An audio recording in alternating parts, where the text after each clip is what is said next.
How you think you gonna get my respect? How you a man that can't keep your own spirit in check? That's the difference from rookies and vets. I tend to focus on the game, they rather complain to the reps. But life not a game of scrimmage. You get both your legs broken thinking you standing on chef business. We talking truth, I'm the best witness. I'd rather die than be left in this world. Y'all wanna be left in it.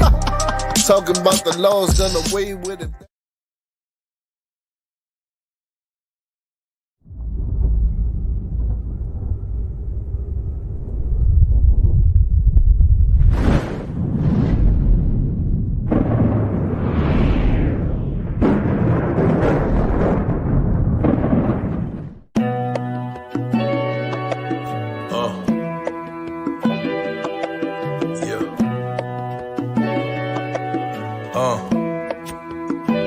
I just need a little faith in the Most High. He order all the steps I take. Time to get weary, but I gotta keep the pace. The clock is ticking, day of the Lord ain't gon' wait. I will walk the water for your grace.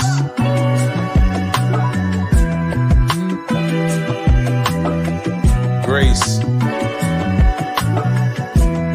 I will walk the water for you. Daily reflection got me vexed about my ways. Did not reproach myself, this flesh I can't escape. Put myself in check, Nike tracksuit in this case. Y'all gotta tap into what this truth is really about. This truth is about making you perfect. Cause you could be that.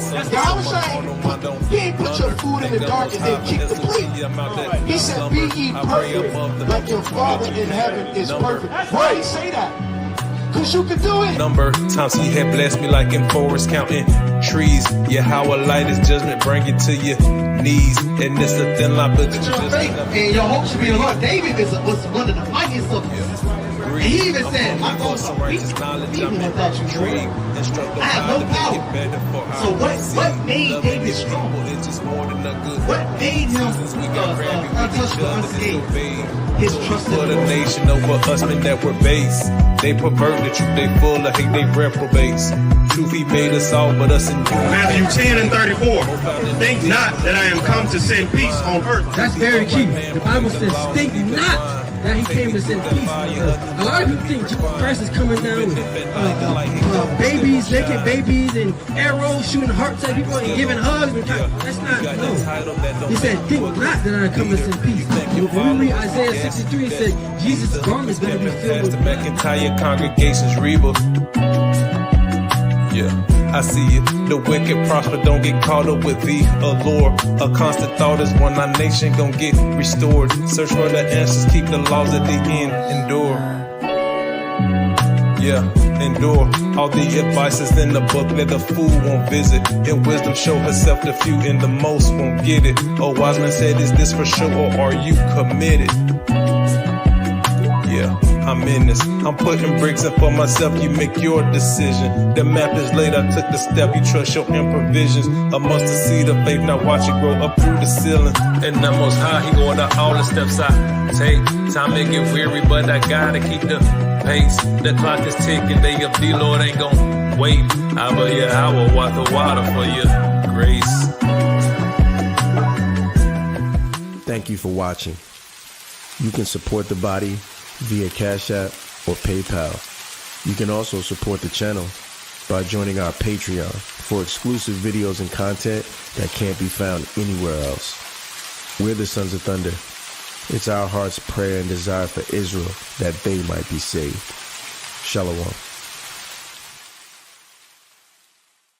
Shalom, I'm Sister Mayan, a student ambassador for the Spiritual Midwifery program. Spiritual midwifery has changed my perspective in a positive way when it comes to birth work. It has made me confident that I'm taking on the role that the Most High has chosen me for. I feel as though it has provided me with the right tools to better serve my current clients as a doula and future clients as a midwife. What makes spiritual midwifery stand out more than other trainings and programs is that it's much much more personable. Just being able to learn with and learn from sisters that are like-minded brings out a level of closeness and spirituality that cannot be achieved by anything not ordained by the Most High. I can definitely feel his presence every time class meets. I would definitely recommend the program to other Hebrew women pursuing midwifery. It's such a joy to learn from another Hebrew sister and also have a community of sisters to learn with that face the same daily struggles that we face in life.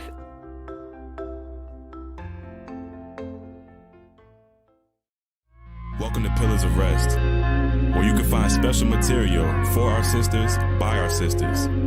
This is a Sons of Thunder exclusive platform focused on building, encouraging, uplifting, and engaging with the daughters of Zion. Here you'll find personalized and interactive content geared towards showing what it truly means to be a pillar of rest.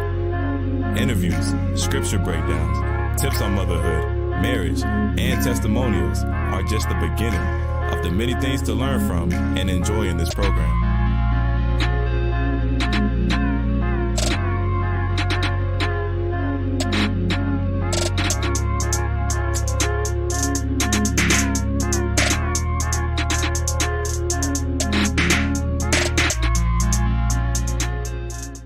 Shalom, shalom, shalom, family.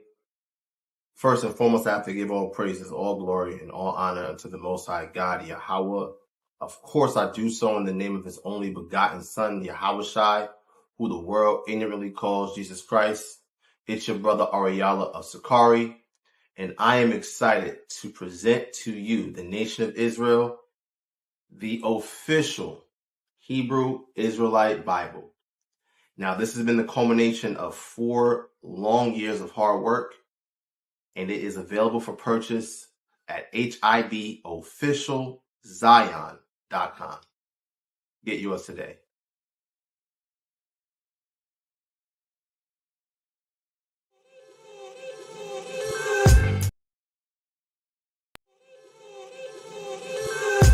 Welcome to the Truth of Yah.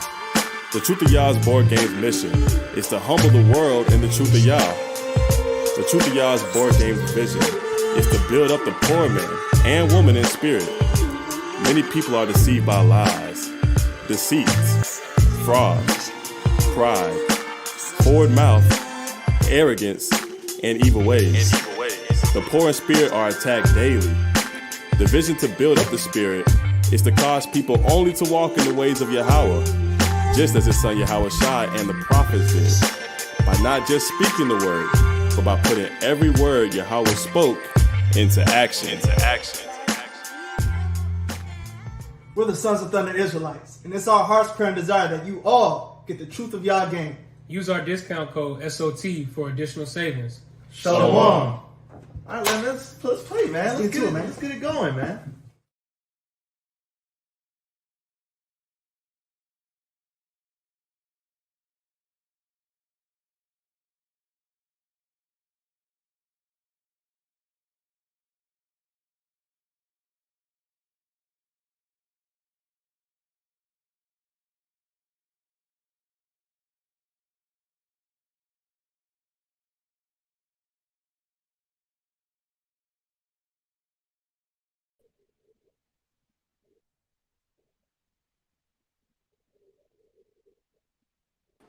Shalom, Yasha Allah. Shalom. Yahweh Ba'Shem, Yahweh Shai, Barakathum. Yahweh Ba'Shem, Yahweh Shai, Shamarathum. All right, welcome to C4N, Conversation for the Nation. All right, good to have you brothers and sisters with us this evening. Okay, I'm looking in our chat here, okay? And college football done started. And you got to rebuke your brothers and sisters, because your brothers and some of our sisters is watching Deion Sanders right now. They watching Colorado. That's what they watching. Okay. They don't want to tap into the conversation for the nation. All right. Adawan, he went into a deep lesson last week. Okay. Talking about, how, we done fell off. Okay. He's always putting out that lesson about us, returning back to our first love, but hey, we're not taking the truth seriously. We're not taking this truth seriously. And this is the reason why we still in the condition that we in today. Okay, this is why. Okay, give me the book of Deuteronomy chapter 28 and verse 45. Okay, because our people don't believe fat meat greasy, man. Okay, our people think that this is a joke. Okay, our people think just because we're Israelites, we're going to be saved. Okay, we're not being proper watchmen, watching for the signs. Okay, and watching for prophecy to come to pass. We're not doing that thing. Okay, we're literally satisfied with our condition in this kingdom. Read that. Son of the one. This is the book of Deuteronomy, chapter 28, verse 45.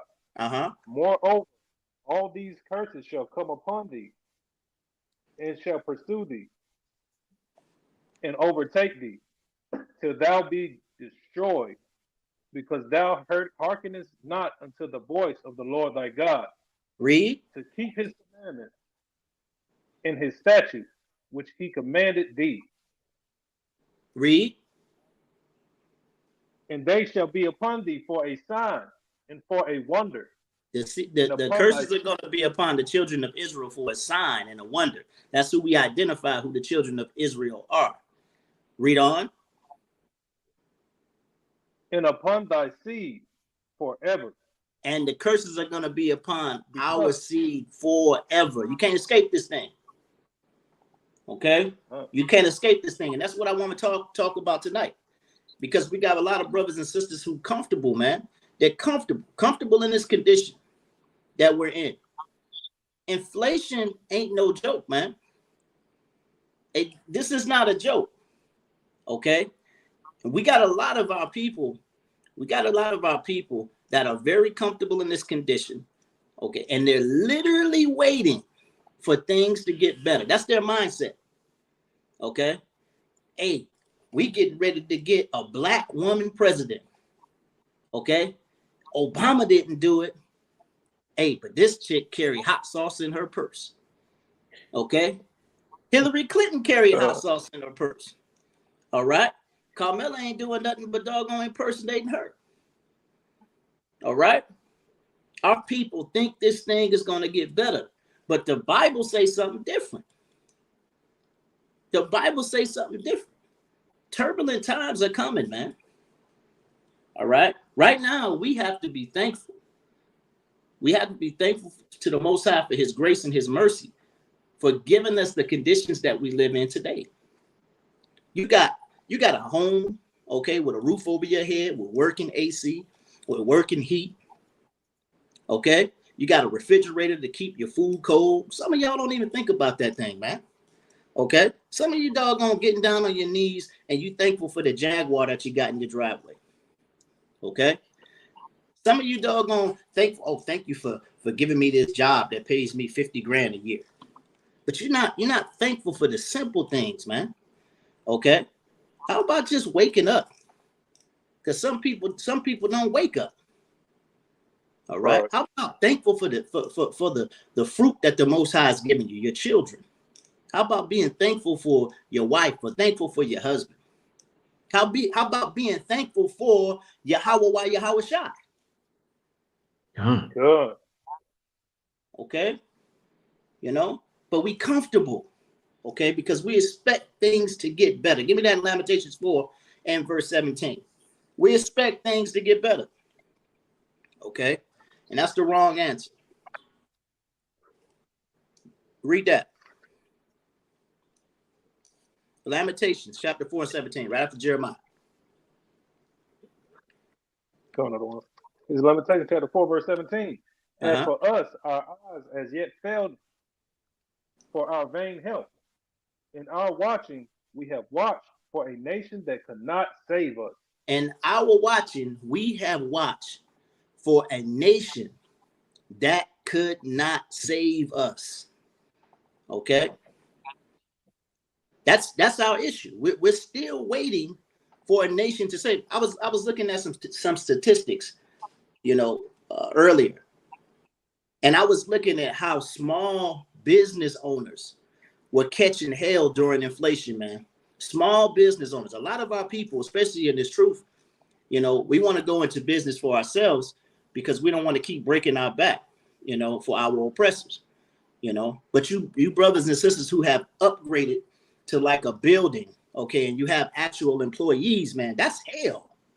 During inflation, that's hell. The cost of keeping an employee is up.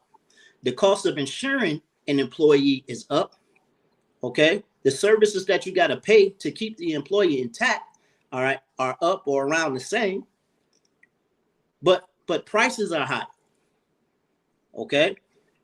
We got to understand what's going on, man, okay? All of this is definitely targeted toward the children of Israel, okay, to keep us oppressed, right? Okay, but these people don't mind doing it to their own either. I'm gonna show you how bad, okay, things are. Some of y'all might look at this as comical, but I'm gonna show you how bad things are. Okay, now this is a shame right here, but it makes sense. Okay, fair use, fair use. All right, let me throw my disclaimer out there. Fair use, fair use. This is how bad things have gotten. From New York Post, sex workers complain sales are down as inflation continues to pound the economy. Yep. Can you show up New York Post logo at the top so they can see it? So that's from New York Post. How long ago is that, by the way?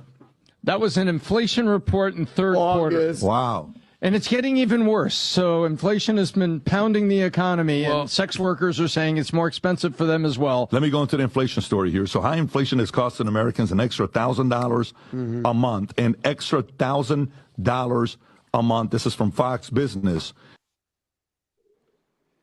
That's how bad it's gotten, brothers and sisters. All right?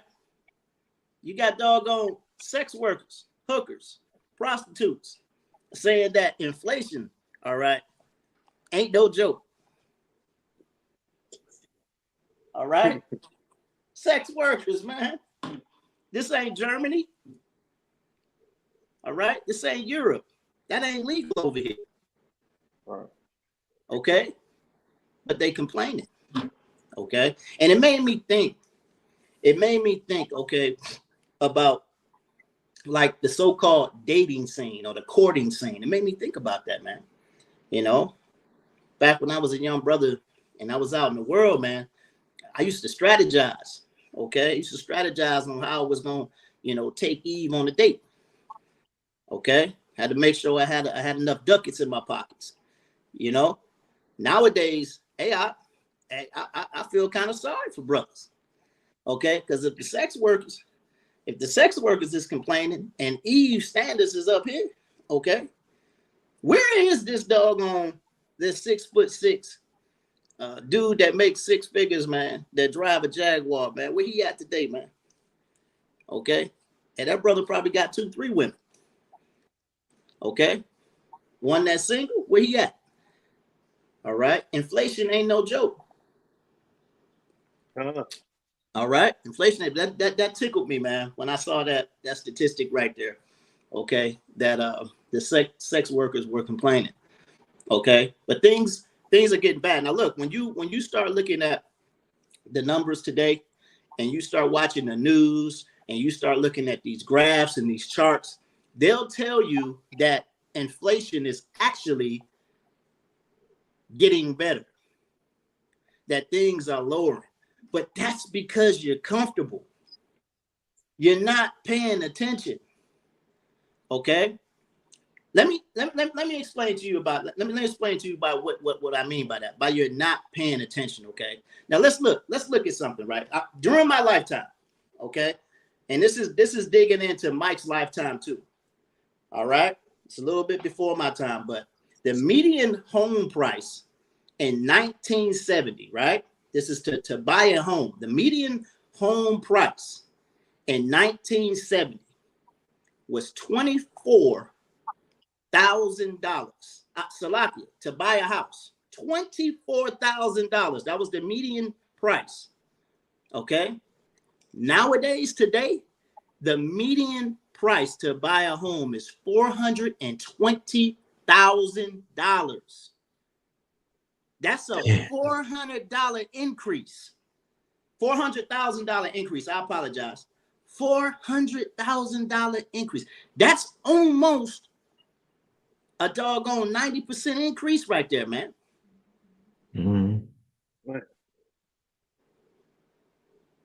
From 1970 to 2024,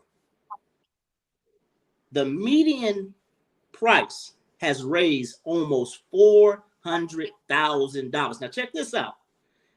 Median household income in 1970 was $10,000. That's how much money people were bringing in. 1970, $10,000 was all right annually. Okay. Now check this out. The median household income today, all right, is $62,000. I want you to think about what I just said, okay? If the median household income in 1970 was $10,000, but the median price to buy a house was $24,000, you was doing all right. Right? Think about what I'm saying. But when you look at the median household income today being $62,000, but the price to buy a house is $420,000. What the hell is going on? See, you believe it when they tell you inflation is going down. Hey, girl, I'm thinking about, getting this other doggone storefront property. All right. I'm thinking about buying this other house. You don't even know what you're getting yourself into. You don't even know what you're getting yourself into. You're comfortable. You are comfortable in your condition. These devils done took all of these major events, i.e. war, the pandemics that have gone on, and they've used them as excuses to hike all these prices up. And now you're comfortable when they take the price of gas and lower it to $2.90. But back when I was coming up, I remember when gas was 75 cents a gallon. I was a young man then. Not when I was a doggone little boy. I was a young man. 75 cents. I might have been about 16, 17 years old. 75 cents a gallon. Now we happy when gas is $3 a gallon. You're being fooled. Oh, hey girl, you better go down there to the BP over there on doggone 280. You better go down there. Okay? It's a gas $2.90.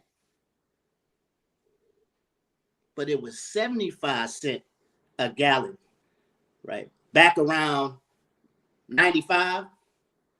All right, 94. All right, hey, check this out real quick. Before I play the first bit, I'm gonna share my screen. I'm gonna show you something. I was trying to find some graphs for y'all, but these devils are very, very crafty, man. You try to find these statistics, you can't find them. You can't find them. Okay, at least, see, I search social media platforms the majority of the time because it's fair use. Okay, but you would think you would be able to find these type of charts and this type of data, okay, you know what I mean, on those platforms, but you can't. Okay. All right. What the sister say, Sam's Club had it for $2.90. I remember a few years back, it was $1.50. You right there, Princess. Okay. And I'm gonna tell you what, Sam's Club and Murphy, the gas station that Walmart, has, Murphy's, those gas stations are normally, the cheapest bargains you're gonna find. Okay. But they're playing with your mind. Okay. They're playing with your mind and they got you comfortable. But let me say something, Akim. Say something. Let me open up my screen. That's crazy how you say back in the 70s you was making 10,000. No, you said was it the 70s? 10,000 annually. And the price to buy a house 10,000. That was 1970. That's the early 70s, Yazabet. But to build a house, it was 2 years. 2 years your salary. But now to build a house is almost $500,000. To buy a house, that's crazy. That's crazy. Nobody can afford that. That's right. he was also saying that gas was. We're so used to gas being high that when it gets low, we're dancing in the street. But I remember when I was a young guy, just getting out there, gas was 35 cents a gallon. Damn. And I woke up one day and it was $1.50. Look at that. And that was back in 70, I think 71, 72. Right. They had gas lines, and then they instituted odd number of license plates can get gas on this day and even on this day, and it was murder. But when they brought it back down from 150 down to like $1.20, it never went back down to 35 cents. So when it got up recently, when it got up to like $5 a gallon and it went back down to $3, everybody was, it's better now. But before that, gas was $1.50. Right. Right. Hey, you start getting comfortable. They raise, and you get comfortable with each level of misery they set you in. Right. That's what's going now on, man. We're comfortable with $4 a gallon gas. Comfortable. And when it go down to $2.90, celebration. That's right. Look at what Kanai Naftali said. Kanai Naftali said it's $9 a gallon here in NZ. Where's NZ? Is he New Zealand? Where's that brother at? Is that Nevada? He said NZ. Where's that at? Type that in the chat, brother. That'll be New Zealand. Only thing I know is New Zealand, NZ. Okay. Hey, take a look at this right here. And I was just telling my rib this. I was just telling her this. I was telling her this, and I came across this doggone this post right here. New Zealand, right? I came across this post right here. Okay. This brother said, been seeing posts on then and now gas prices. I kept a log on my fill-ups due to having to years back when an oil field mechanic traveling from Florida to Texas in my company truck repairing drilling rigs. Gas prices of when I filled up since 2003. Remember what I told you earlier. These devils like to use major world events, i.e. war. 2003, or it was the invasion of Iraq. Okay, this was the invasion of Iraq, and we know that had heavy oil repercussions, right? So check this out. His 2003 Chevy truck on regular gas, 2003 gas was $1.28 a gallon. All right, that was the low, and the high was $1.50. And that's in 2003. Okay. We jumping up and down when gas is doggone $3. Over in New York, all right, on the other end, on the west side, those brothers and sisters is looking at $6 as low gas prices. $6. Yep. Okay. This is ridiculous, man. Look at this as we creep down. Okay, look at 2010. All right, so 2003 low gas price was $1.28. In 2010, gas prices spiked all the way up to $2.46. Look at 2011, $2.92, almost $3. All right, you happy about the gas price in 2024 being $2.90? Look at the low gas price in 2011. And look at the high gas price in 2011, $3.56. This is like the norm today. 2011's gas prices. Correct. They're playing with you, right? And they got you comfortable. They've got you comfortable. This is ridiculous. We have to wake up, man. All right. This devil comes out of the womb speaking lies. Give me that scripture, man. He comes out of the womb speaking lies. All right. But you fall for it at every turn. All right. You fall for it at every turn. All right. We got to be more circumspect than that. All right. Give me that scripture. We should be in Google if we can't find it off the top. This is the book of Psalms, chapter 58, and verse 3. Bring it out. The wicked are estranged from the womb. Mm-hmm. They go astray as soon as they be born, speaking lies.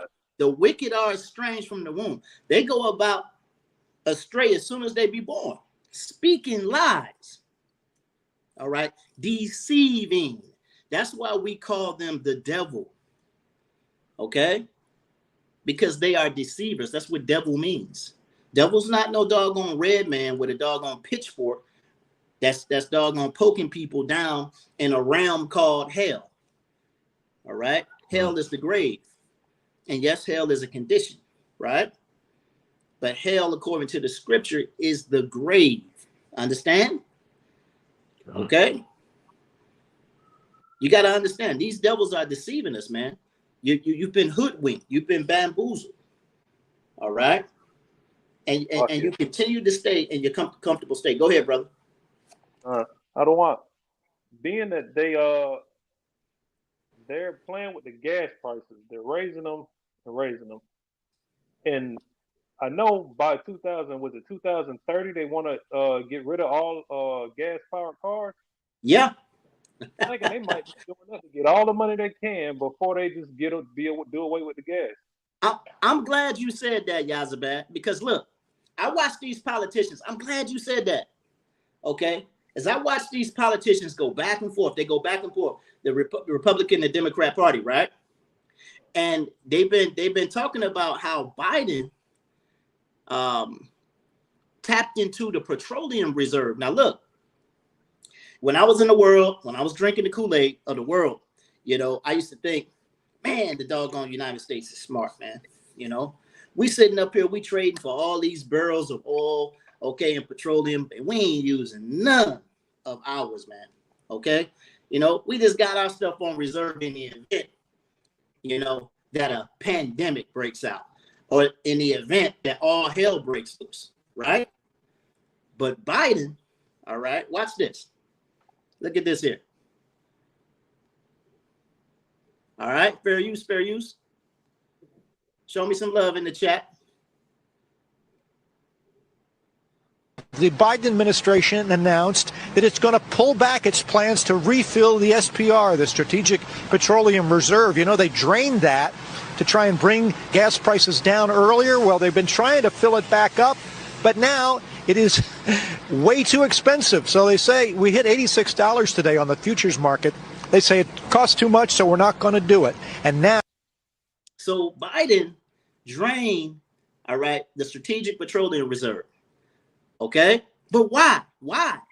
All right, we got to think, man. We have to think. They got this doggone new currency that all these other world powers are coming together, right? Putting together. What natural resource did America have to fall back on? Because our dollar is weightless, right? So I'm thinking it's the oil. Okay, we ain't gonna touch that oil unless it's absolutely necessary, right?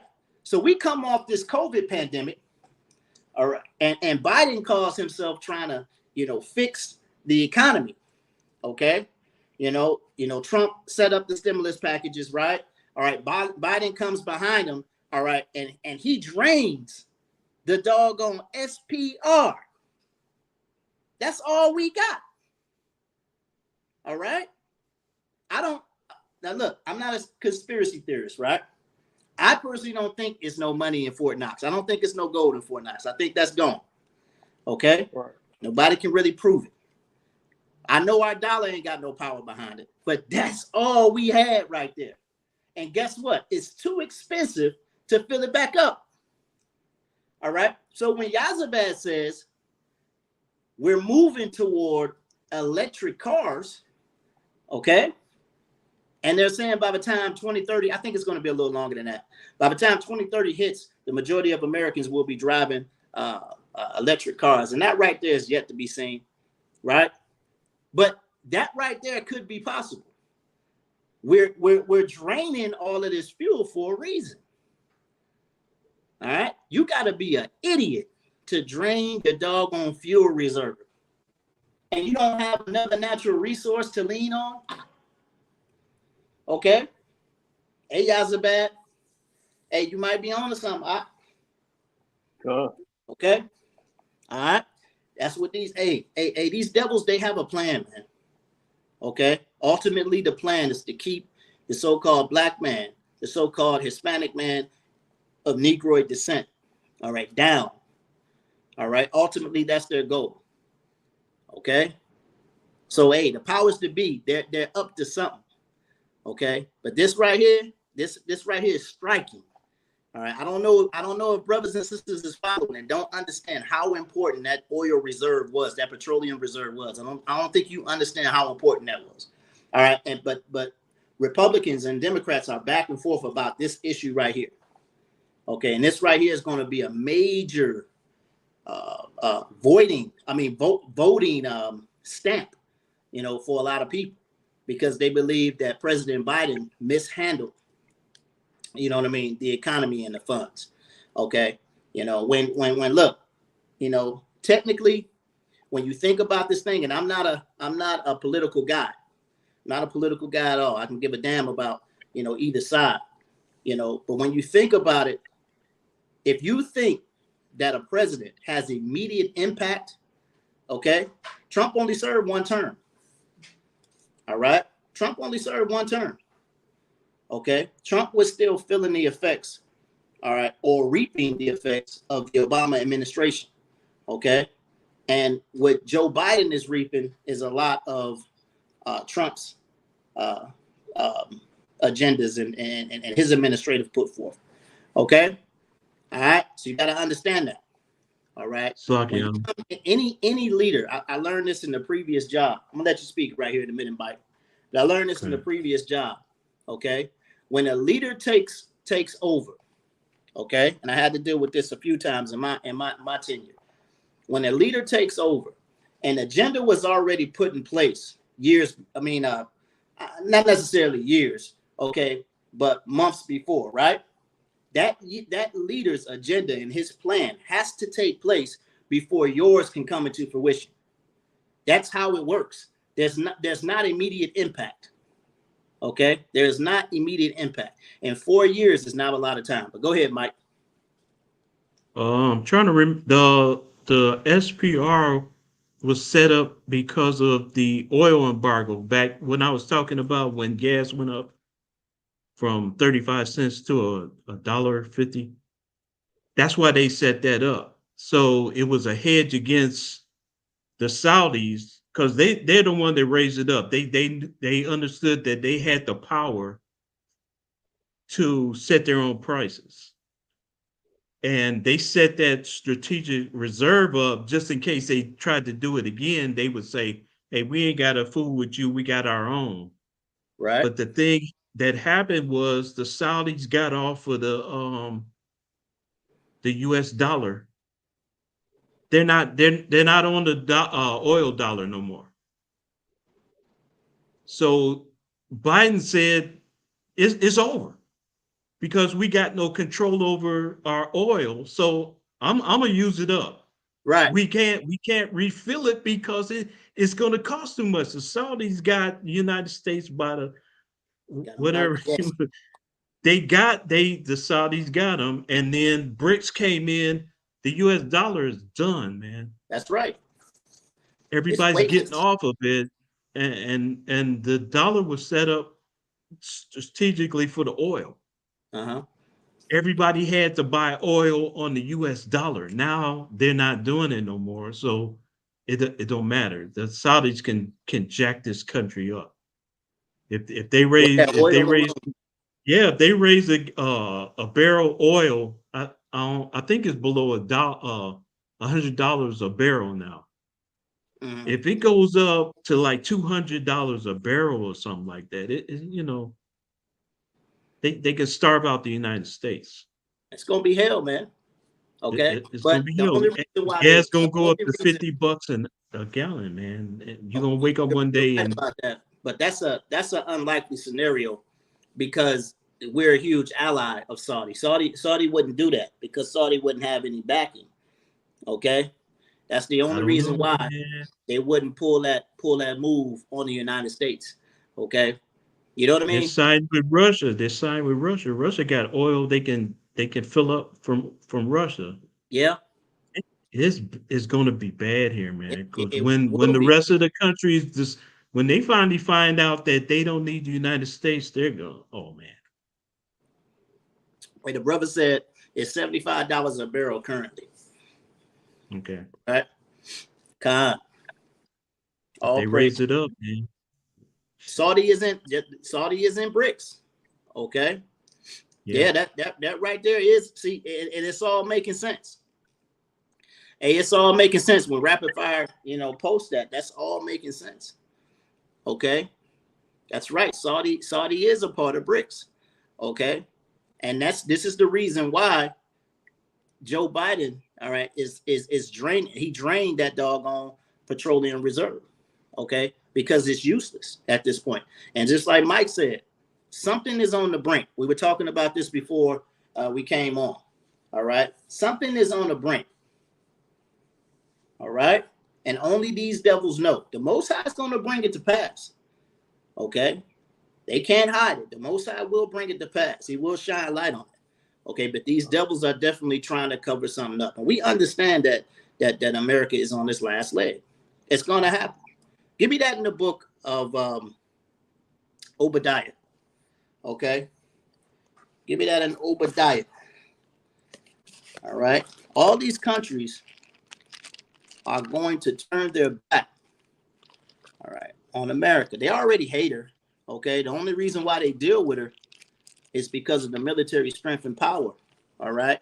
And the buying power that America has right now. That's the only reason why they deal with her, okay? Because of its power and elite position on this earth. But they hate her, okay? Give me that. Obadiah 4. Go ahead and read. Go ahead and read, Mike. This book of Obadiah, chapter Salakia, verse 4. Though thou exalt thyself as the eagle, and though thou set thy nest among the stars, thence will I bring thee down, saith the Lord. Hey, read, jump down to verse 6. Come. Verse 6. How are these things of Esau searched out? How are his hidden things sought up? All the men of thy confederacy have brought thee even to the border. The men that were at peace with thee have deceived thee. Read that again. The men that were at peace with thee have deceived thee. That's prophecy right there. The men that were at peace with thee have deceived thee. All right. And we understand Esau is the white man. All right. His power seat resides right here in the United States and Great Britain. Con. All right. Read on.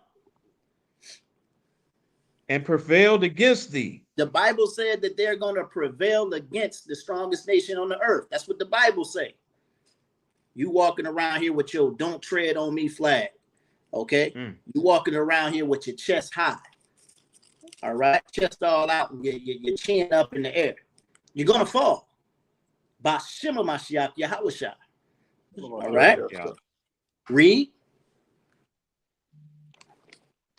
They that eat thy bread have laid a wound under thee. There is none understanding in him. Shall I not in that day, saith the Lord, even destroy the wise men out of Edom? Read. And understanding out of the mount of Esau. So it says that Esau is going to become dumb. All right. They're going to start to make decisions that's going to put them in a jacked up situation. All right? And this is all orchestrated by the Most High Power, man. You got to understand that the Most High Power controls the kings of the earth. All right. I got a precept on that, man. I got a precept on that. All right, let me get it real quick. All right, this is the book of First Esdras, chapter 2. And I'll start at verse 1. And it reads, in the first year of Cyrus, king of Persians, that the word of the Lord might be accomplished. I'm going to say that again.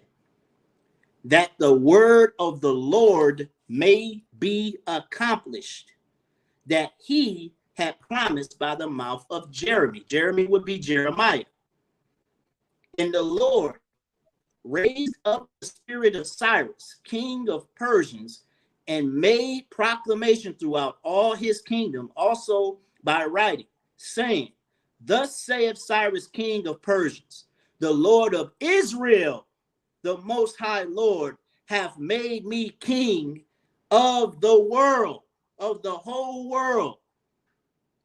Cyrus understood that the most high God of Israel made him king of the whole world.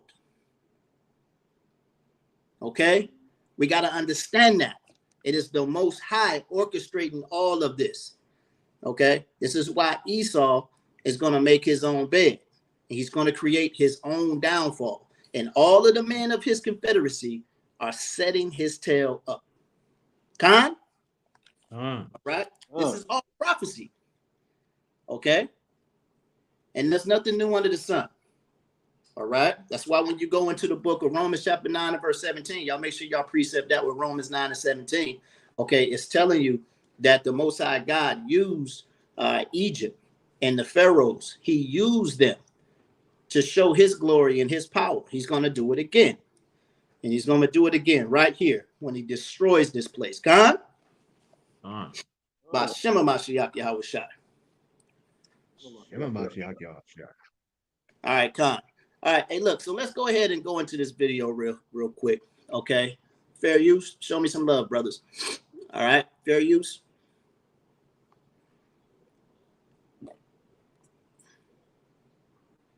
Got me a little sniffle.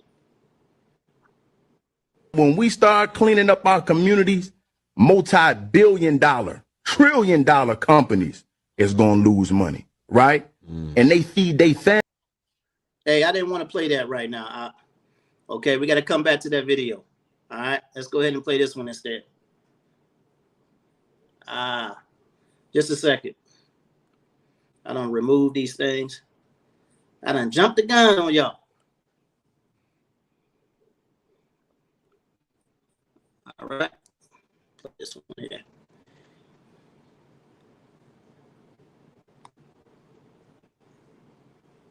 How hard has inflation hit you? It hit me hard. It's hitting me hard. Who do you blame for it? I blame the federal government at this point. If a working class mom who works as a paralegal cannot buy a $2 bell pepper because it's now $5, imagine a mother living on food stamps. Imagine a mother who's making minimum wage trying to feed children. They're killing us without killing us. Your sister said they're killing us without killing us. And that's heavy right there, man. Okay? She said the price of a bell pepper, all right, which I think is crazy. She said a $2 bell pepper, okay, you know, versus a $5 bell pepper. That's outrageous. Okay? She said, imagine a mother that's on food stamps. Okay? Because that's pretty much all she got. And she got to wait, you know what I mean, until the previous month. I mean, the follow-on month to get more. You know what I mean? Okay. You know, that's a rough situation to be in. Okay. You know, this thing is getting out of control, man. You know, when you look at those numbers that I introduced in the beginning of the broadcast, you know, it's almost unbearable. Okay. We looked at, you know, a $62,000 median income, you know, for most Americans. Okay. Versus, you know, a $420,000 house. A $420,000 house is probably going to have somewhere around a $2,500 or $2,700 mortgage.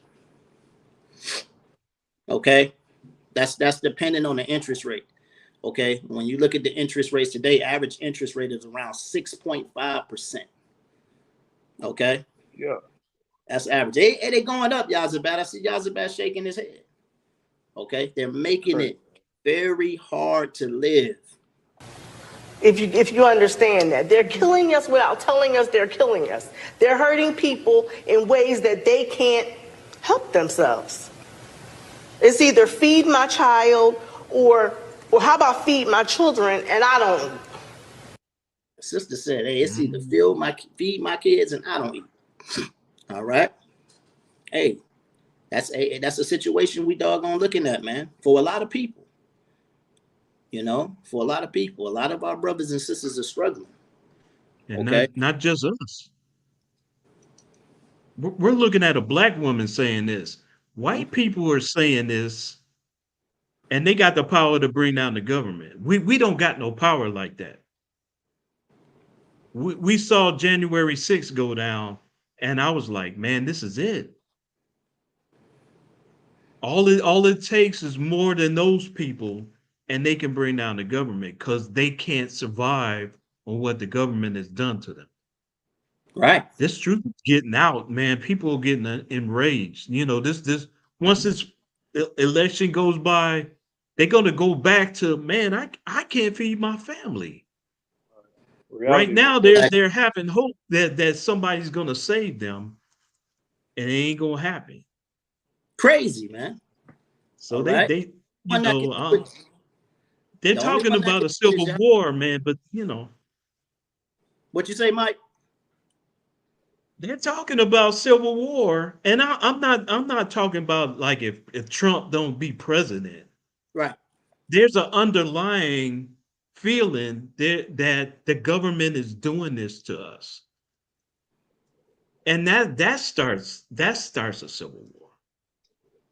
Well, but it's not far-fetched though. It's not far-fetched that if Trump does not get in there, all right, that will be the reasoning behind people, right? That'll be the reasoning behind these devils and making their charge. Adawan, y'all were all in the building. Okay.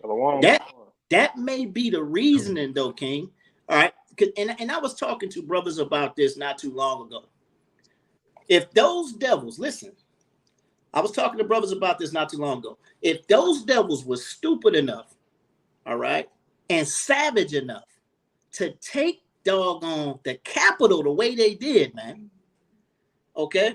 I mean, those jokers stormed the Capitol, man, broke out windows, trampled over police officers, all right? Went inside doggone the chambers, all right, and rambled through the doggone paperwork. These savages did that thing. Don't think that these devils will not unite and rise up and start civil war. That's not far-fetched, Mike.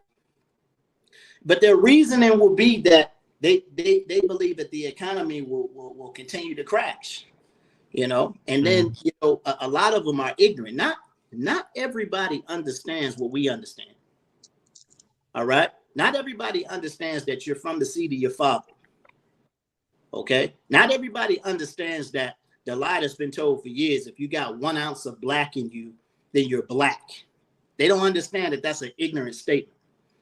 Okay, not everybody understands that. Okay, so you got a lot of so-called Caucasian folks out here that have that mindset, and they'll be jealous and upset that Carmela is in that power seat. Then you got a lot of the chauvinistic people, you know, who don't want to see a woman up there. Yeah. Okay, they think that that's a sign of weakness. All right, you know, and hey, is we are heading for all out hell. Go ahead, brother. We're headed for all out hell.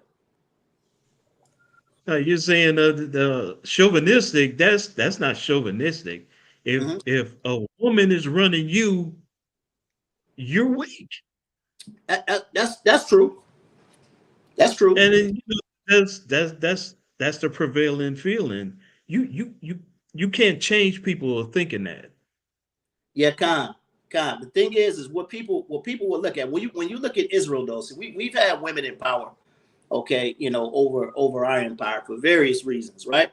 Okay, sometimes our women will have to step up and lead us, all right, when times were rough, all right. Number one, when our hands were tied, or when the men were just weak, we didn't have men to stand up, But you also have women that lead countries now, okay. So everybody's mindset's not there. Their mindset is not there. Okay, so when I say, chauvinistic, okay, I'm speaking from that standpoint right there. You know what I mean? That's right. Those Muslim countries are not going to respect it. Okay, they will not respect it. But in the same manner, you know what I mean, that they didn't respect, Great Britain. They had a queen, reigning over Great Britain for years. You know what I mean? Okay, but hey, that's right there, Florida native. You know what I mean? She is just a puppet. All right. All of these devils are puppets. Okay. Being led and ran by a higher power. Khan? All right. All right. But hey, the sister, and she's telling you that it's hard to breathe out here, man. Okay. And if you caught up in the mentality that things can't do nothing but get better, all right, or things are actually better now, you're lost. Yeah. Okay, you are lost. All right, plug those kids' ears. All right, plug those kids' ears, because the brother's gonna speak. This brother right here that I'm getting ready to bring on, this brother right here, he gonna tell you what it is. Okay, so plug those kids' ears. Fair use on this here.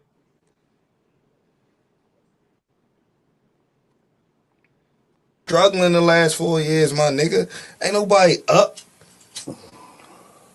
You feel me? Yeah, I feel you.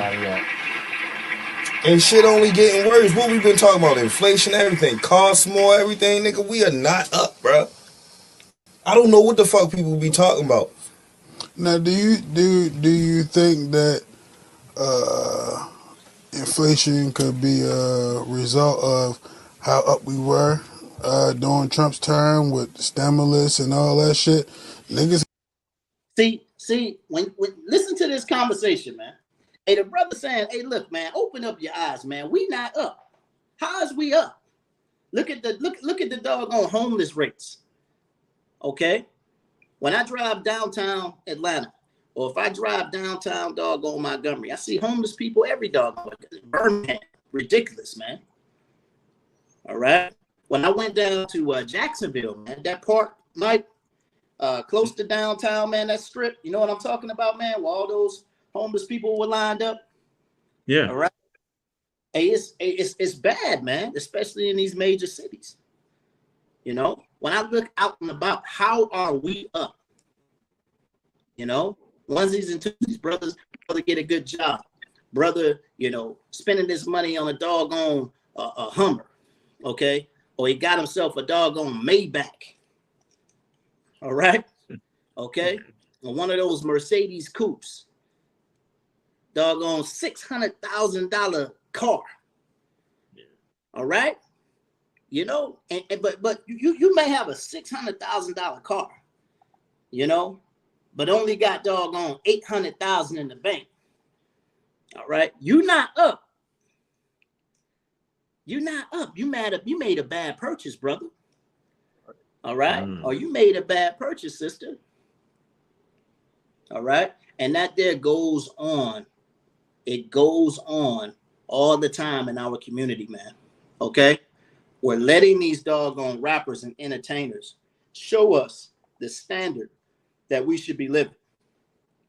Okay.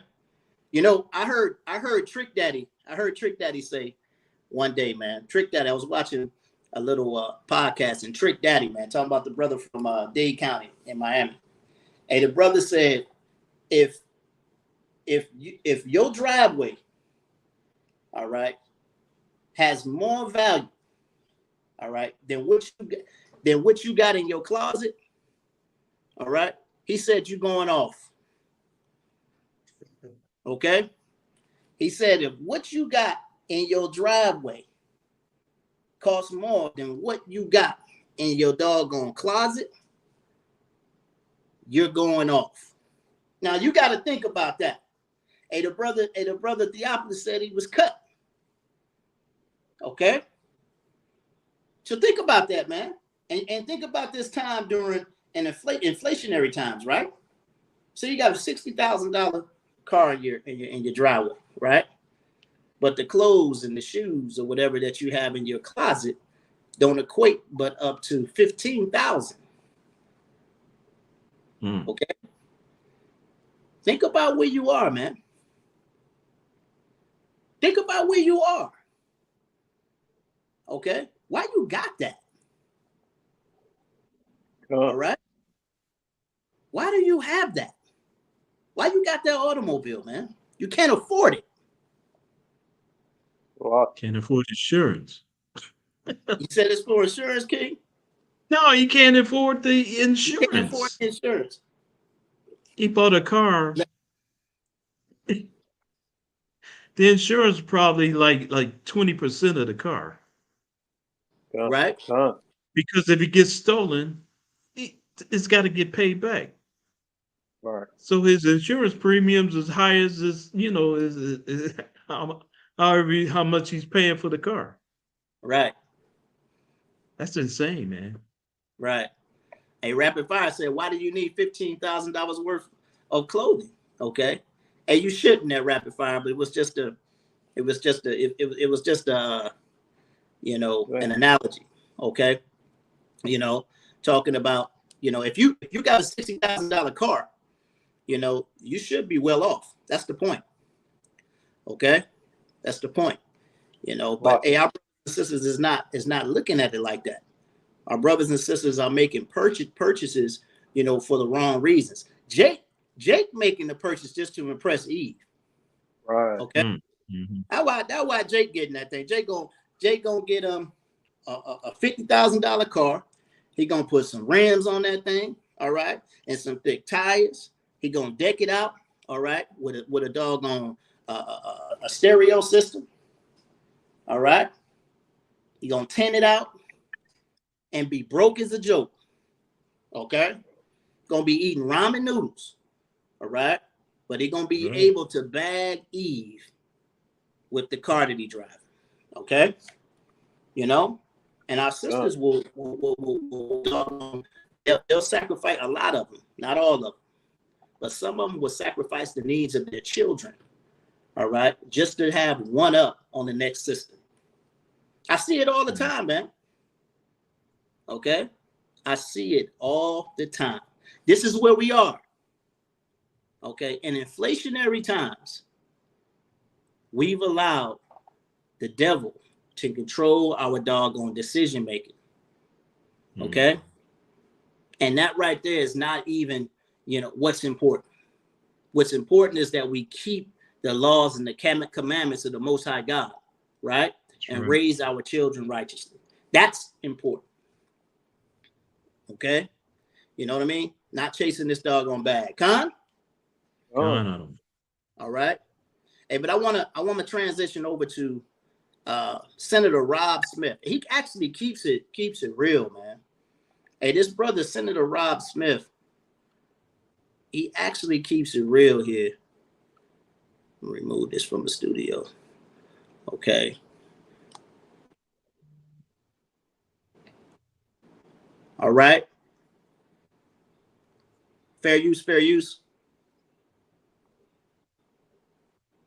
Gave a speech about what is the 4th of July to the slave. What is the 4th of July to the Negro? We're going into Essence weekend, 4th of July weekend, next weekend. What do we have to celebrate about America today? That's real. Gas prices high as hell, bread, milk, your energy bill, you're taking away people's rights, you're building an unjust government, and then telling us to be excited about it. Nah, I'm not with it. All right. The brother said he ain't with it. Okay. All right. He's not with it. All right. All of these doggone, these high inflationary costs, okay, are ruining us. Okay. And yet they continue to want our support. The Democratic Party still wants our support. I still get doggone phone calls today. That's one of the most ignorant mindsets, that you can have. Okay. I was taught that. My grandfather taught me that. Sat me down in a chair, all right, in his den, and told me, listen up here. He used to call me, I ain't gonna tell y'all that. Okay. He said, listen up here. He said, the Democrats is for the poor and the Republicans is for the rich. He said, we poor folk, so we vote Democrat. Period. And that's the most ignorant statement, okay, I ever heard in my life. Okay. All right. When you dig into this thing, don't you know that it was the Democratic Party that had its foot on your neck? All right. While you were oppressed in chattel slavery. Okay. And the Republican Party ain't no better. All right. Abraham Lincoln did not doggone release your tail out of slavery, man, because he was a nice guy. Okay. They made a doggone move. He actually didn't want to release you. Okay. But they only made a move to industrialize slavery, right? In the North. That's the only thing that happened. All right. They just took the workers, the slaves, and moved them up north so that they can advance the factories. That's all it was. A lot of us we ignorant, man. Okay. We lack knowledge. Give me that in Hosea chapter 4 and verse 6. All right. We're very ignorant, man, and we lack knowledge. Okay. We still got doggone remnant. We got a remnant of doggone Willie Lynch syndrome still doggone plaguing us.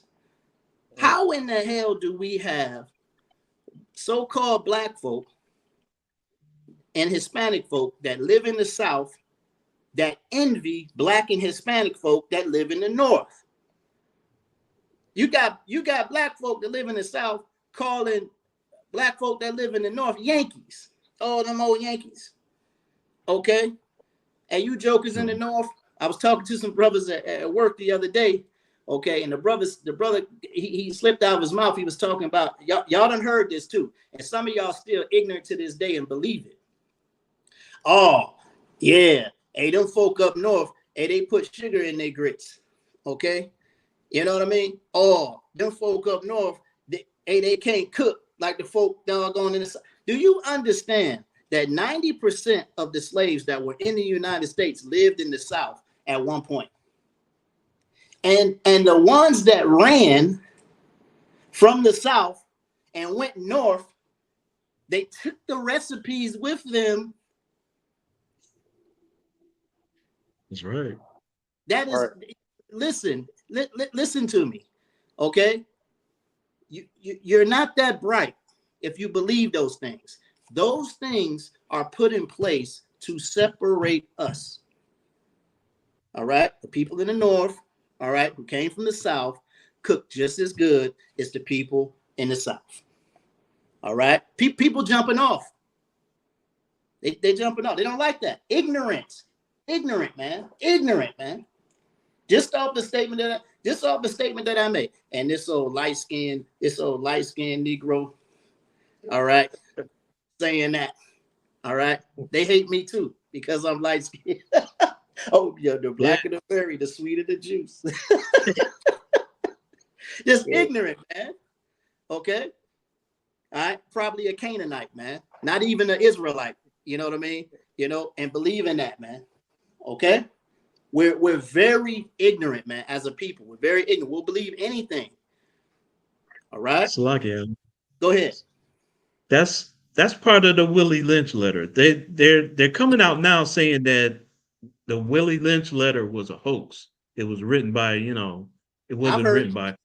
That's him putting that in our minds to divide us. Absolutely. Because when we were all slaves, we were all together. And he said, we're going to make the slave nigga a Slacky. The slave Negro put him against the house Negro. Right. And at one time we were all one. We had the same, the same plight. We were slaves. Right. But they decided to put one against the other, and we've been against each other since. Been against each other since.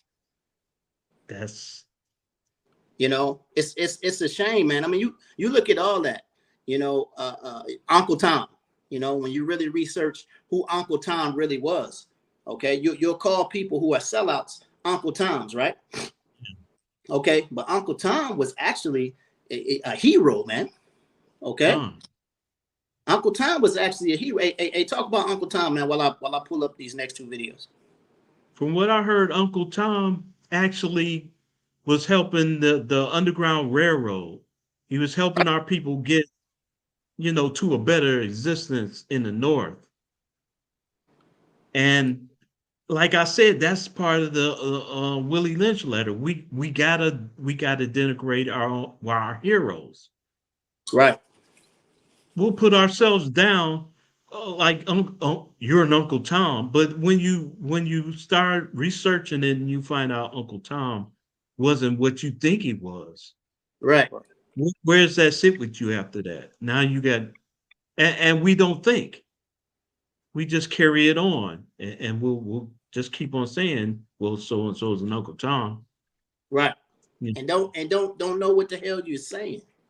Okay. Just like Sambo. Sambo, I read that Sambo was he had his own language. He had a Hebrew language, and he was cussing the white man out in his language, but he was doing it in a funny way. Right. And they are our people, since we don't know anything, we're saying, well, that's where that Sambo come from. Right. But he was actually cussing out his slave master. God. Okay. So we got some weird, we got to jacked up. It was a little bit better. It's easy to destroy a people, man. All right, who, you know, is void of knowledge, you know, who can't read and write. You know what I mean? It's easy to destroy a people who are underhanded. Okay, you know, and that's what they've done. You know, we look at this Bible, and we look at the doggone lies, you know, and all of the doggone the hidden agendas that they've had. All right, but the Most High has given us the Holy Spirit to understand this book today. You know, it's amazing how they kept us in the dark. It's amazing. Okay, it is amazing. You know, I was watching a clip the other day. It was a so-called Caucasian man. It was a white man, and he was talking about how, you know, he was appointed. He was appointed as like one of the head archaeologists. Okay, you know, to do religious studies. Okay, and to study artifacts. Okay, and he said when they looked at the Dead Sea Scrolls, he was talking about how they were finding the books from the Apocrypha. Okay, and he was ratting on the Catholic Church, you know, talking about how the Catholic Church was covering this stuff up, man. Okay, this was a so-called Caucasian man. All right, and he was talking about how he was threatened if he didn't keep this stuff concealed. All right, but we got a lot of our people that will watch stuff like that and still carry on. They'll still carry on with this madness, man. Okay, with these doggone dark tales that our ancestors have told us, man. Our grandparents. All right, you know, in the Christian church. You know, it's a jacked up thing. We got to wake up out of this thing, okay? All right. Hey, look. Hey, so let's go ahead and cycle back. Okay, let's go ahead and cycle back. All right, and we were talking about, you know, the you know, how the economy has taken such a big hit. You know what I mean, from inflation. Okay, now I'm going to show you some things, right? That are clear as day. All right, the first one I'm going to start off with is I'm going to show you something real quick that I saw. This just happened recently. Okay, all right, in a matter of a couple of days, I'm going to share my screen. Kroger's, all right? How many of y'all been reading up on Kroger's? All right. Kroger's is the biggest grocery chain in the United States. Okay, and Kroger got caught red-handed. All right, they got caught red-handed. All right, let me go ahead and share my screen. Bear with me. Pull this up here. All right, I'm gonna start here and cycle through. Bear with me here. All right, fair use, fair use. All right, let me pull our brother down. All right, so can y'all see that? Hopefully brothers and sisters can see this right here, okay? So during the inflation, Kroger was caught red-handed, hiking up the prices of milk and eggs, all right? We've already saw milk and eggs, man, rise at an all-time high, man. Crazy, man. I never forget, man. One week I walk into the store, used to be able to get, eggs, man, for damn near under $1 or just over $1, right? Okay, I walked in there one day, man, and saw eggs at like $3, $4. Okay, a carton. It's ridiculous, and they rose up. And this was during COVID. I remember seeing that change, right? Mm-hmm. But they got caught red-handed. If you read this little article right here, right, I'm gonna pull up another piece here in a minute. Price increases on consumer items and spotlight at FTC hearing agencies challenging proposed deal between Kroger and Albertsons. Now, that's another thing right there we'll talk about here in a minute, Kroger and Albertsons. So Kroger hiked prices on milk and eggs more than needed to account for inflation. So they were trying to make that make up for their losses, okay, in previous months and years. All right. In order to get that back, they hiked up the prices of milk and eggs. The company's top pricing executive, testified during a court hearing on the U.S. government's bid to block the groceries chain's purchase of their rival Albertsons company. Okay, just a second.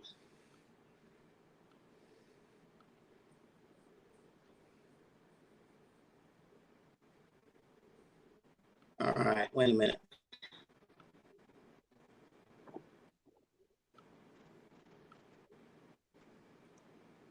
All right, so I already read that. All right, so look, also along with them hiking up the price of eggs and milk, all right, Kroger is doing some bidding behind the scenes. Okay, so if you know who Albertsons is, a grocery chain called Albertsons, they're another big brand. They're merging with Kroger's, all right, to become one big brand. All right, but it gets deeper than that. All right, watch this. Fair use. Fair use.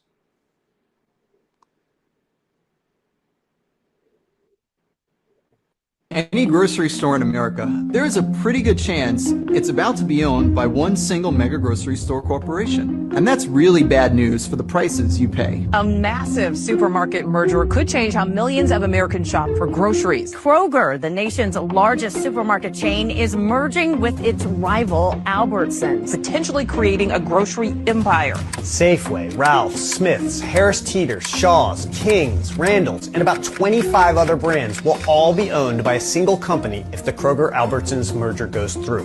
Now, think about that, man. Okay, you got Kroger's that's the largest doggone grocery store in the United States, right? And they have all of these other sub entities, right? These other stores that are owned by Kroger. Then you got Albertson, another leading grocery store that owns other grocery stores, right? If they merge together, do you understand, all right, how much influence they're going to have on the prices of our groceries? Okay? You understand that? Okay? Yes, Walmart would be the leading. Walmart's up there too, okay? But because Walmart is a, what do you call it? It's a super center, okay? It has more than food. Okay, they sell more than food there. All right, you got your grocery and you got your general merchandise. Okay, so because Walmart, of course, sells more than Kroger. All right, but grocery alone, Kroger leads. But if you think about that, if Kroger and Albertsons merge and they hike up prices, Walmart's not going to have no choice, but to raise theirs too. They'll make sure that theirs is lower than Kroger's and Albertsons, right? But the drastic increase that Kroger's and Albertsons go to is going to have to be accompanied by Walmart, right? Of course they're gonna rise their prices. They'll be a fool. If I sell a can of corn for $1.15, right, from Walmart, and I sell a can of corn for $1.15, and then Albertsons comes right along and sells it for $1.50, then I'm gonna hike mine up to $1.45. So it is cheaper. All right. And then the people are going to be so ignorant. Oh, it's cheaper at Albertsons, but you didn't see that doggone 30-cent increase happen. That's what we're talking about right here. All right. Everything is a business. Everything is a business. All right. Pay attention. They claim the merger will. Mike, you finna say something? I was going to say there's laws against that. And what happens is it gets to a point where the government has to step in. Because I remember back when A&T had a monopoly on the communications, and President Reagan, he ordered, by presidential law, that they break that monopoly that they had, because they other companies were trying to get into the communications, where AT&T was stopping them from having lower priced telephones, and they decided to make laws that kept companies from doing that. You can't price out lower companies that provided better pricing or anything like that. So what happened to these laws? These are the same laws that they enacted back in the 70s.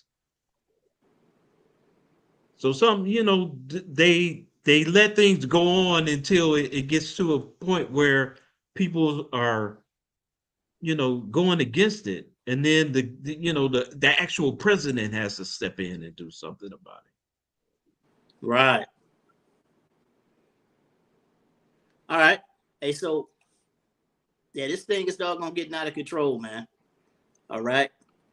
Quote, lower grocery prices. Should we take Kroger and Albertsons executives at their word? In a word, no.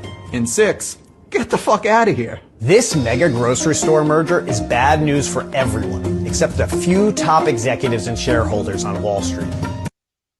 All right, that's it, man. It's all about them benefiting, okay, monetarily, all right, from that merger, if that should happen. That. So you gotta pay attention to this stuff. Hey, look, we've been seeing this one here for the longest. All right, we've been seeing this one here for the longest. Now, hey, in today's day and age, what the hell is a dollar store? Okay, what is a dollar store? It's raising its max price for items in stores to $7. How the hell is it Dollar Doggone General? Wow. It used to be that way. All right. How? If the max price for an item inside your store is $7, how is it Dollar General? Y'all remember at some hoods today, they got one in Columbus, or maybe a couple in Columbus, Georgia. All right. They got a 98-cent store.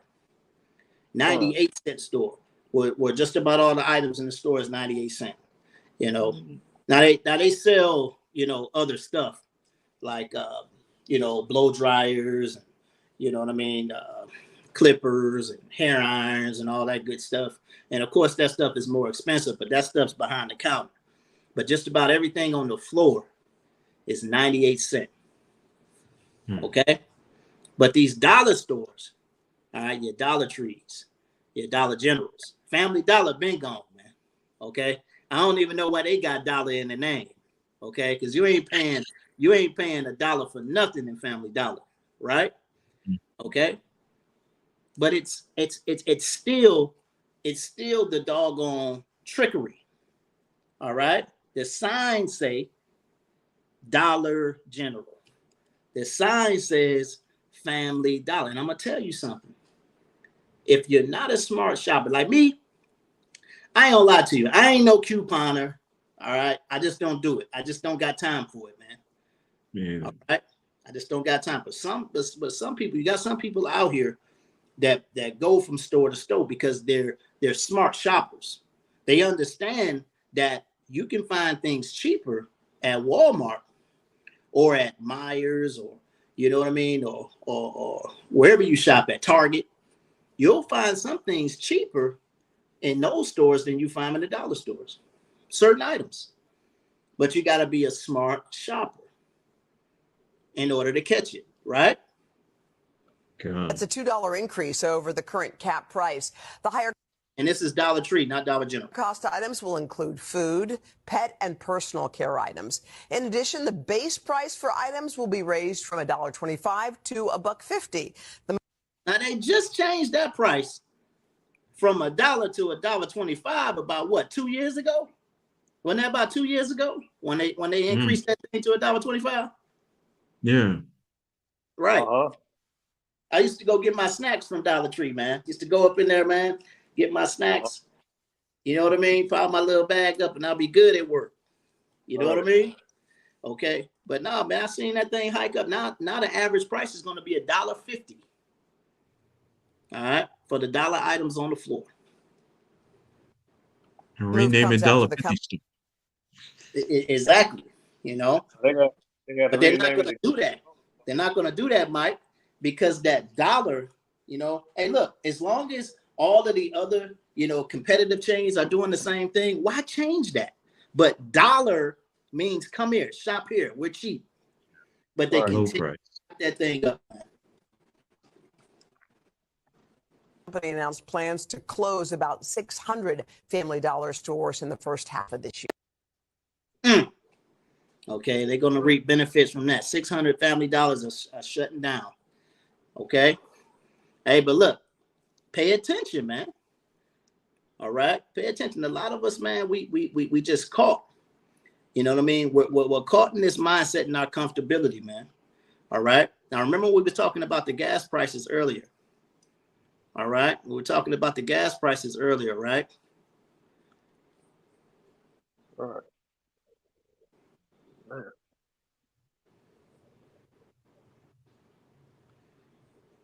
This is where I want to go.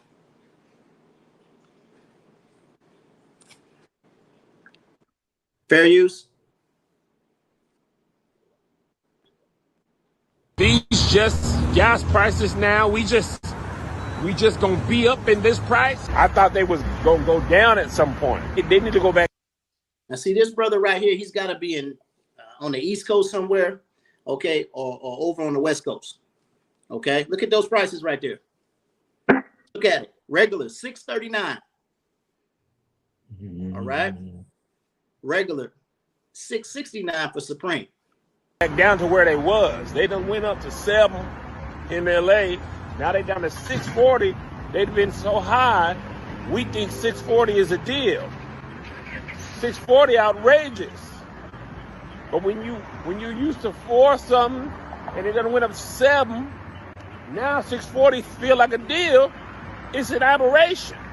It's a ludicrous. No rapper. Bring the gas back down.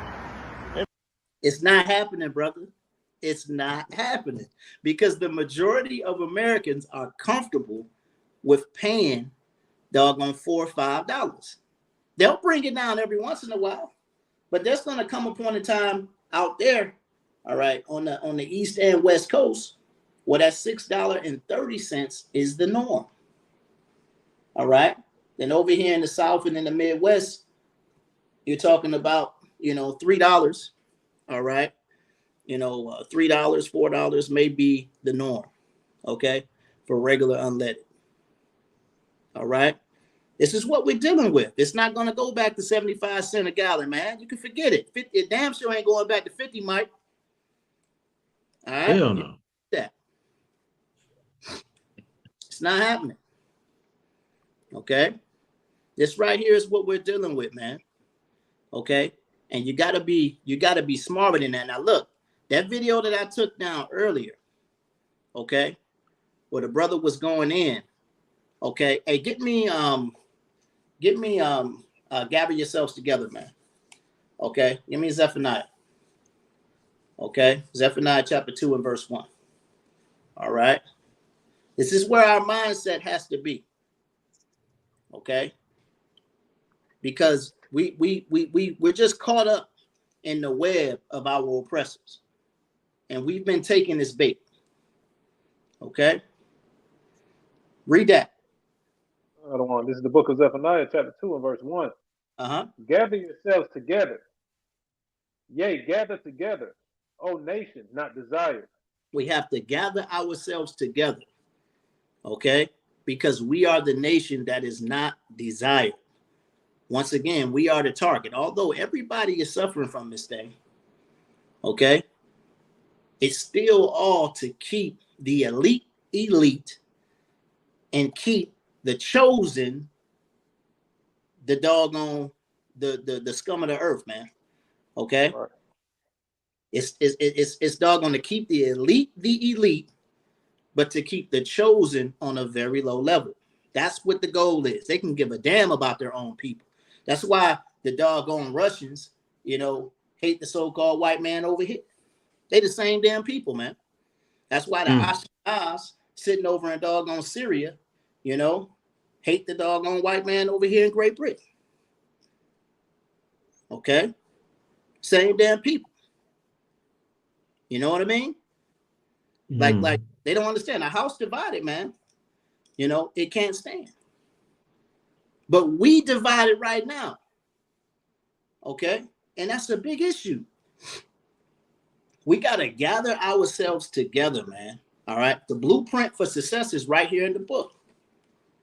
Okay? Sure. Don't you understand that we can cripple this place? Okay? Don't you understand that we can cripple this place? All right? Hey, look. If we came together, okay, and we put all of our skill sets together, okay, we got brothers that farm, okay? We got brothers that doggone, cultivate the land. We got brothers, all right, and sisters, that can doggone hunt, right. Okay? And teach other brothers and sisters how to do this. Some brothers out here and sisters don't even know how to fish. Okay? So you got the doggone prices, in the economy so doggone high, we could doggone come together, buy up some land and live off the fat of the land, man. Okay? But ain't nobody thinking like that. You still doggone celebrating holidays. Okay? And it has not, give me that scripture, man. Give me Hosea 4:6 out. Did we bring that out earlier? Give it to me. Give it to me again. I don't care. Give it to me again. We still coming together for these bugged out holidays when you haven't put in your mind that the holidays are set up just for revenue. Listen to what I'm saying to you. Everybody is a birthday every day.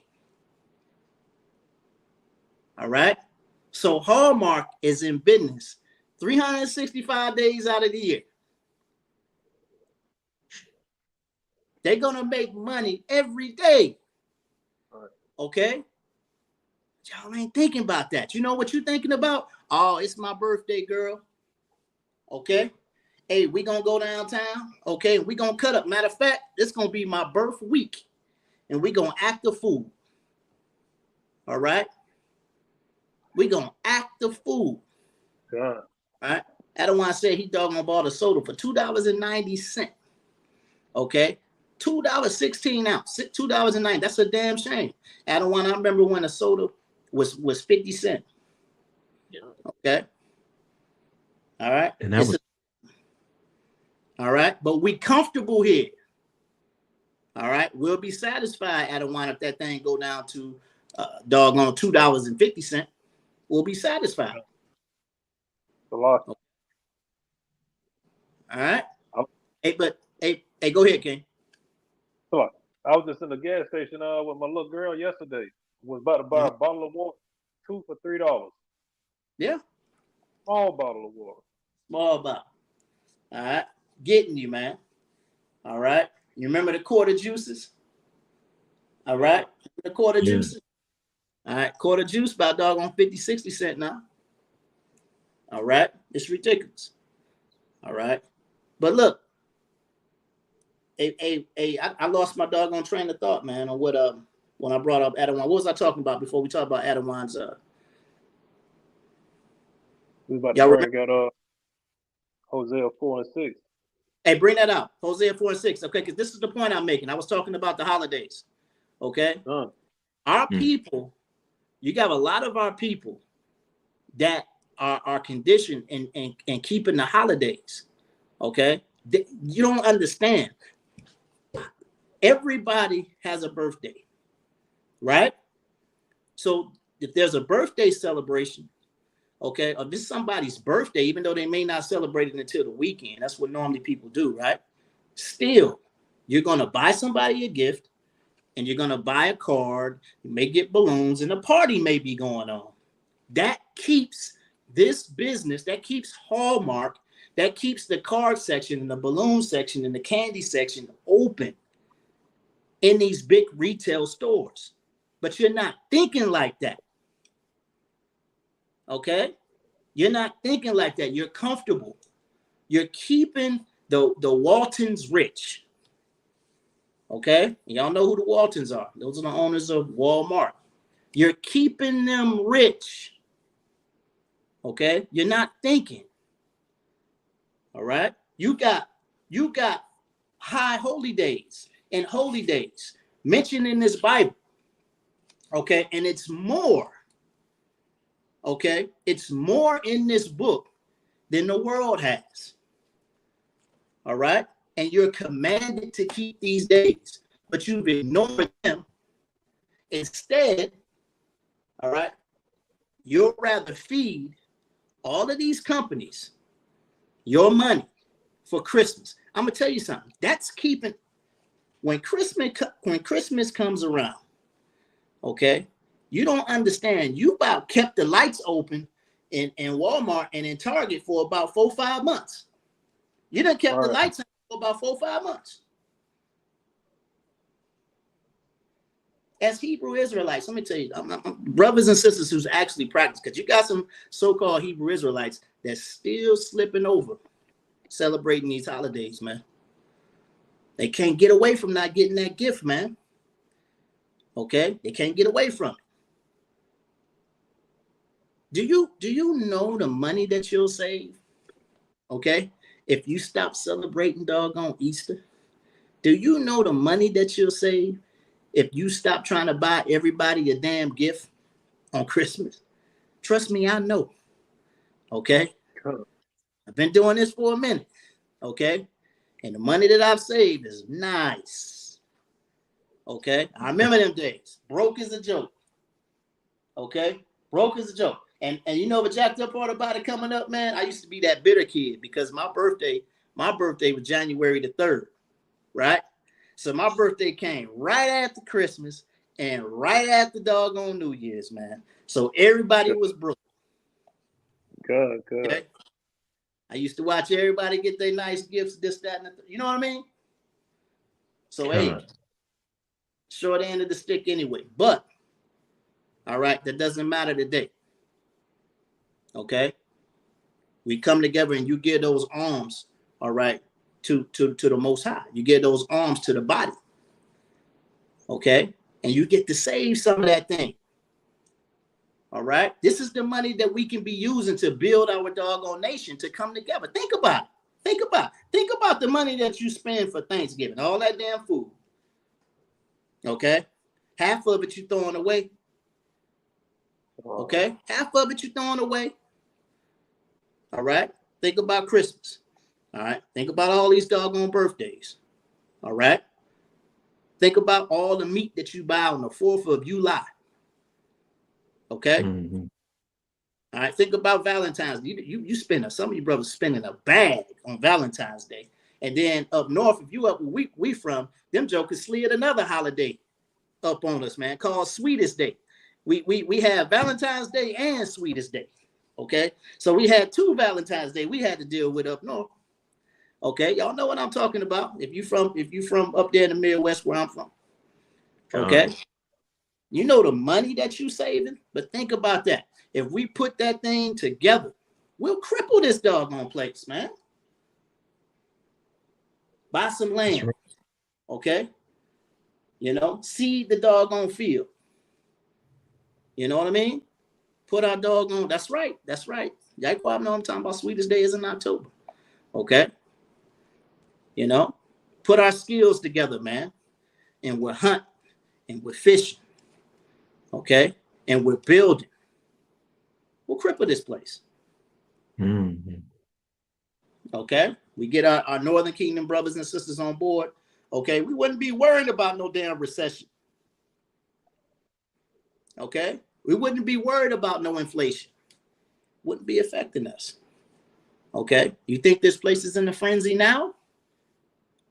The so-called African American man and woman is the biggest consumer in the world.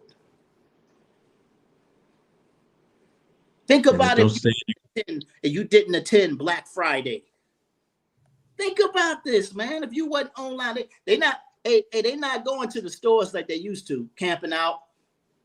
You know what I mean? Fighting over doggone TVs. They're not doing that no more, right? Okay, they ordering online the majority of the time, right? And they've taken the hours and they've pushed the hours out a little bit, okay, so they can mitigate some of that violence and stuff confusion that's been going on. All right, but I'm gonna tell you something. If we left that thing alone like we're supposed to and come back to our own customs, all right, we'll cripple this place.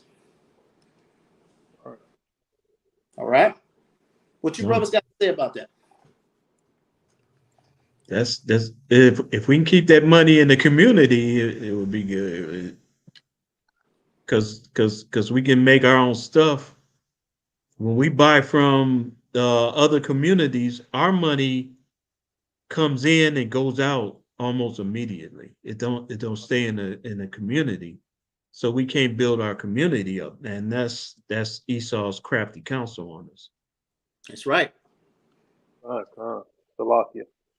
I was just imagining if all the tribes came together and we were on one accord with the skills that Judah have as far as creating and the skill that Issachar have as far as building, and all the nations come together, man, that'll be amazing what we could accomplish without Esau depending on them. That thing gonna happen, Yazabel. We know it's gonna happen. Okay, we know it's gonna happen. Go ahead, brother. We proved it with Black Wall Street. Mm-hmm. Black Wall Street wasn't the only city that we ran on our own. They destroyed that because we were, we were on our own. We had our own farms, grocery stores. So we made the food and fed it to ourselves. We didn't need the other communities. Right. And they saw that, and that's why they ordered the military to bomb that place. When I read that, I couldn't believe that. Yeah, and they actually stood back up. And when they stood back up the second time, they were infiltrated. They were infiltrated by, the so-called white man, They were infiltrated by the so-called white. They let the white man in. Mm-hmm. Okay. And that was our downfall. Okay. Black Wall Street stood back up.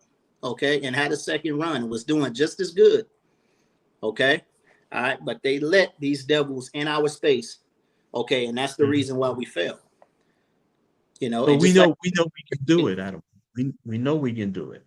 What's that area in New York? Was it Times Square? What's that area in New York that was a black flourishing neighborhood? You brothers that's from the East Coast, help me out. Central Park. Central Park, right. Yeah.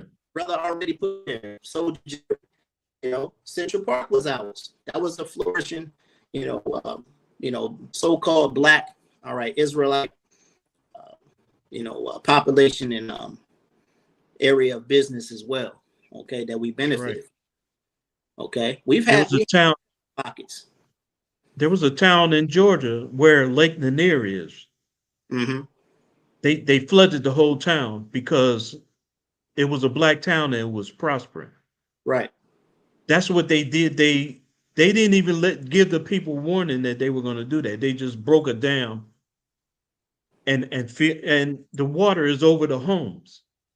Uh-huh. I mean, that's what they did to the town. It was a prosperous town, like it was before Black Wall Street, I think.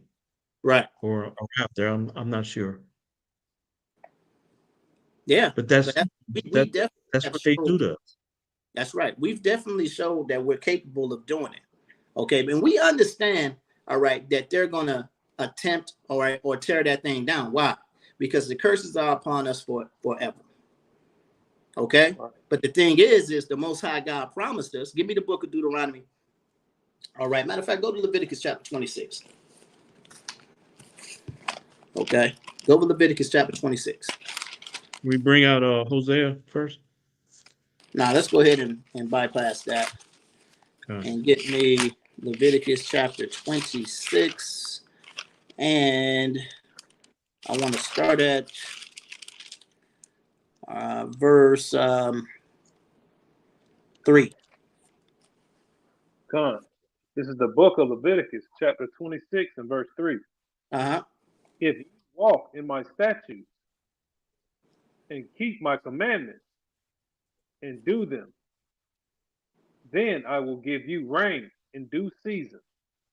Read. And the land shall yield her increase, and the trees of the field shall yield their fruit. Read on. And your threshing shall reach unto the vintage, and the vintage shall reach unto the sowing, the sowing time. And ye shall catch, and ye shall eat your bread to the full. And you shall what? You shall eat your bread to the full, and dwell in your land safely. And you shall dwell in your land safely. Now go to Haggai chapter 1 and 6. This is the condition we in right now. Most High God said that if you keep my law, statutes, and commandments, I'm going to give you bread to eat until you're doggone full. You're not going to want for anything. Right? Okay? But because you broke the Most High's law, statutes, and commandments, all right, you're not safe when you walk his land. And you continue to stay hungry. You don't have enough. Read that. Haggai 1 and 6. This is the book of Haggai, chapter 1 and verse 6. Ye have sown so much, Salaki, ye have sown much and bring in little. Ye eat, but ye have not enough. Uh-huh. Ye drink, but ye are not filled with drink. Ye clothe you, but there is none warm. And he that earneth wages to put it into a bag with holes. That's the story of our life right there. If it ain't one thing, it's another. Okay. If it ain't one thing, it's another. You think you up at one point, okay? And here we go again. All of the Most High, we gotta. So I want you to understand. So go to the prayer of Azariah, man. Okay, the Song of the Three Holy Children in the Red Book. Okay, in the Apocrypha. Okay, go to the prayer of Azariah. All right, and start at verse 3. We got to understand we're being judged. Okay, we're being judged, and this thing is not going to let up. All right, it's not going to let up until Yahushua comes back here and put things in order. But what's happening to us is righteous. Okay, it's righteous. Read that. This is the book. This is the Song of the Three Holy Children, verse 3. For thou art righteous in all the things that thou hast done to us. Yea, true are all thy works. Thy ways are right, in all thy judgments truth. In all the things that thou hast brought upon us, and upon the holy city of our fathers, even Jerusalem, thou hast executed true judgment. For according to truth and judgment didst thou bring all these things upon us, because of our sins. Because of our sins.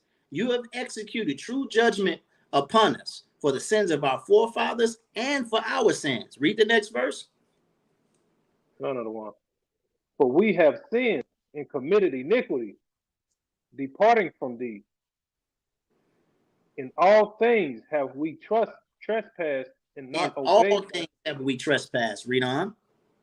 And not obeyed thy commandments, nor kept them, neither done as thou hast commanded us, that it might go well with us. That it might go well with us, because that's thus saith the Lord. It's going to go well with us when we keep the law. It's going to go well with us when we gather ourselves together. It's going to go well with us. Give me the book of Proverbs chapter 3 and verse 31. It's going to go well with us when we envy not thou oppressor. All right? And we start keeping the ways of Yahweh Bashem, Yahweh Shai. All right? And inflation is just going to be a doggone nick. All right? A regular bruise. Oh, okay. All right. Hey, okay. There's a drought. Hey, ain't no problem. Hey, we'll fast. No problem. No sweat. Okay. We'll fast. You know, I got some crop coming up over here. All right. The Most High promised us, if we keep his law, he's going to set us above all these nations. All right. That's what he promised. Read that. Proverbs 3 and 31. God, this is the book of Proverbs, chapter 3, and verse 31. Envy thou not the oppressor, and choose none of his ways. And choose none of his ways. And that's the reason why we're in the condition we're in today, because we continue to live like a heathen. When we start cleaning up our communities, multi-billion-dollar, trillion-dollar companies is going to lose money, right? And they feed their families off of us killing each other. They send their children to school off of us killing each other. They live in mansions and drive on yachts off of us killing each other. The ambulance, the police officers, the pharmaceutical industry. When you get shot up and you got to take them perks and them pills, that's money. You see what I'm saying? That they losing when we stop killing each other. Everything is a business, man. What this brother is speaking about is true. I was talking to my sister, my brother-in-law. He was on a ventilator, man. Okay, they thought they was going to lose my brother-in-law, man. Brother-in-law, he had just had a kidney transplant. This is the second one, man. All right, all praises to the Most High. The Most High brought him through. Okay, and he's coming up off that ventilator here soon, man. He's breathing on his own. Okay, all right, that's how the Most High works. All right, that's how it works. The doctor had told my sister that my brother-in-law had 2 days to live. Okay, and he getting ready to come up off that ventilator. All praises to the Most High by Hashem Mashiach Yahweh Shai. Okay, but I was telling her, she was telling me how, he had started once they found out what was wrong with him and they corrected the issue. It's a little bit too long to tell. Okay, the story is too long to tell, but he started breathing on his own. Okay, and he was breathing on his own for a few days. So I asked her, I said, when they gonna take him off that ventilator? And she was like, well, they're keeping him on the ventilator for, just precautionary measures. I said, sis, don't you know if they bring him a damn aspirin, if they bring him an aspirin in there, you're getting charged. So imagine, all right, him staying on that ventilator for another week, how much that's going to tally up. Okay. Right. Everything is a business. You heard what the brother said. Okay. Even the medicines. Okay. Even the doggone treatment that they're giving us, they're doggone benefiting off of it. These insurance companies, man, these pharmaceuticals, they're all in cahoots with the doctors. It's a business, man. Take a look at those doggone hospital bills that you receive. Take a look at them. You're going to see that, man. All right. They'll fancy up them bringing you an aspirin. It's not going to say brought warrior aspirin. It's gonna be a fancy terminology. Okay. But when you look that thing up, $150. What is this? Okay. But that's how they doing this, man. All right. And that's how they continue to keep their damn foot on our neck. But we ain't figured it out, man. Okay. What you got, Yazabet? They're charging you now. If you have a baby, they're gonna charge you. Man, I tell you. Hey, go ahead. Most people take most hospitals, they'll take the placenta and they'll end up, selling it. And I don't know if you know how much placenta costs, but that's some money on the black market. That's a lot of money. They'll take that and then they'll charge you for you being in the hospital and having that baby. Oh yeah. But see, I'm gonna tell you something. For you single mothers out there, okay, and some of you single fathers, all right, that's like dealing with like child support or whatever. Okay, if you ever sat down and actually calculated your bill, the person who's actually paying child support, right? If you actually calculated that bill, especially if you were a father who wasn't with the child from the get-go, okay, you ended up having to pay back child support or what have you. Do you understand?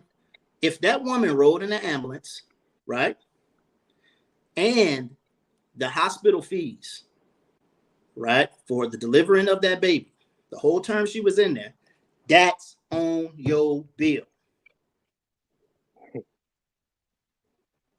Somebody got to pay for it. That's on your bill. The hospital, Medicaid. So you think Medicaid really paying that? No, them tax dollars for the time being. But guess what? They're going to get that back. Always. They're going to get that back. All right? And those monies are going to be included, all right, in that back child support. Okay? Go ahead, brother. I had an emergency and I was, I rode in an ambulance. And I thought, hey, I pay my taxes, 911, all that set up through my taxes. And they gave me a bill for $100 for the ambulance ride. Of course they did. I had insurance. My insurance doesn't pay that. So that came out of my pocket, $100. But they take the taxes out. You're supposed to be paying for that. So that they're man, that's how they get you, and we're comfortable with it. We don't know what's happening until it happens to you. Because I always thought, if you had an emergency, if an ambulance came and picked you up, your insurance would pay for that. Your insurance doesn't pay for that because they charged me $100 for the ambulance ride. Right. That's how. Hey, this whole thing's a business, brother. It's a business. That's what it is. It's like $100 for an aspirin. Right. It's crazy, man. Ride to the ambulance. You get a hospital bill for that. They start losing money when we stop killing That was the spirit right there, wasn't it? each other. You understand what I'm saying? The obituaries, the funeral homes, they start losing money. The lawyers that we pay millions of dollars to get us off this case, they start losing money when we stop killing each other. So you don't think it's somebody that's sitting in the back responsible for making sure that we keep killing each other so that they can keep eating? When you go to prison, each inmate, they make money, bro, off of the inmates up in there. They make money off of our free labor in prison, building stuff for them. You see what I'm saying? It's a business. And we've been telling you this for years, right? But we just some crazy niggas that's standing on the corner yelling at folk, okay? We just some crazy niggas that done took and twisted the Bible and we cherry pick scriptures. That's who we are. Yeah, that sounds well, but their favorite line is, hey, the devil know the Bible too. All right? So when you reciting them scriptures there, brother, all right, or when you talking to a sister, okay, and it sound right, they're looking at that thing as witchcraft. Are they looking at that thing as you're manipulating the scriptures?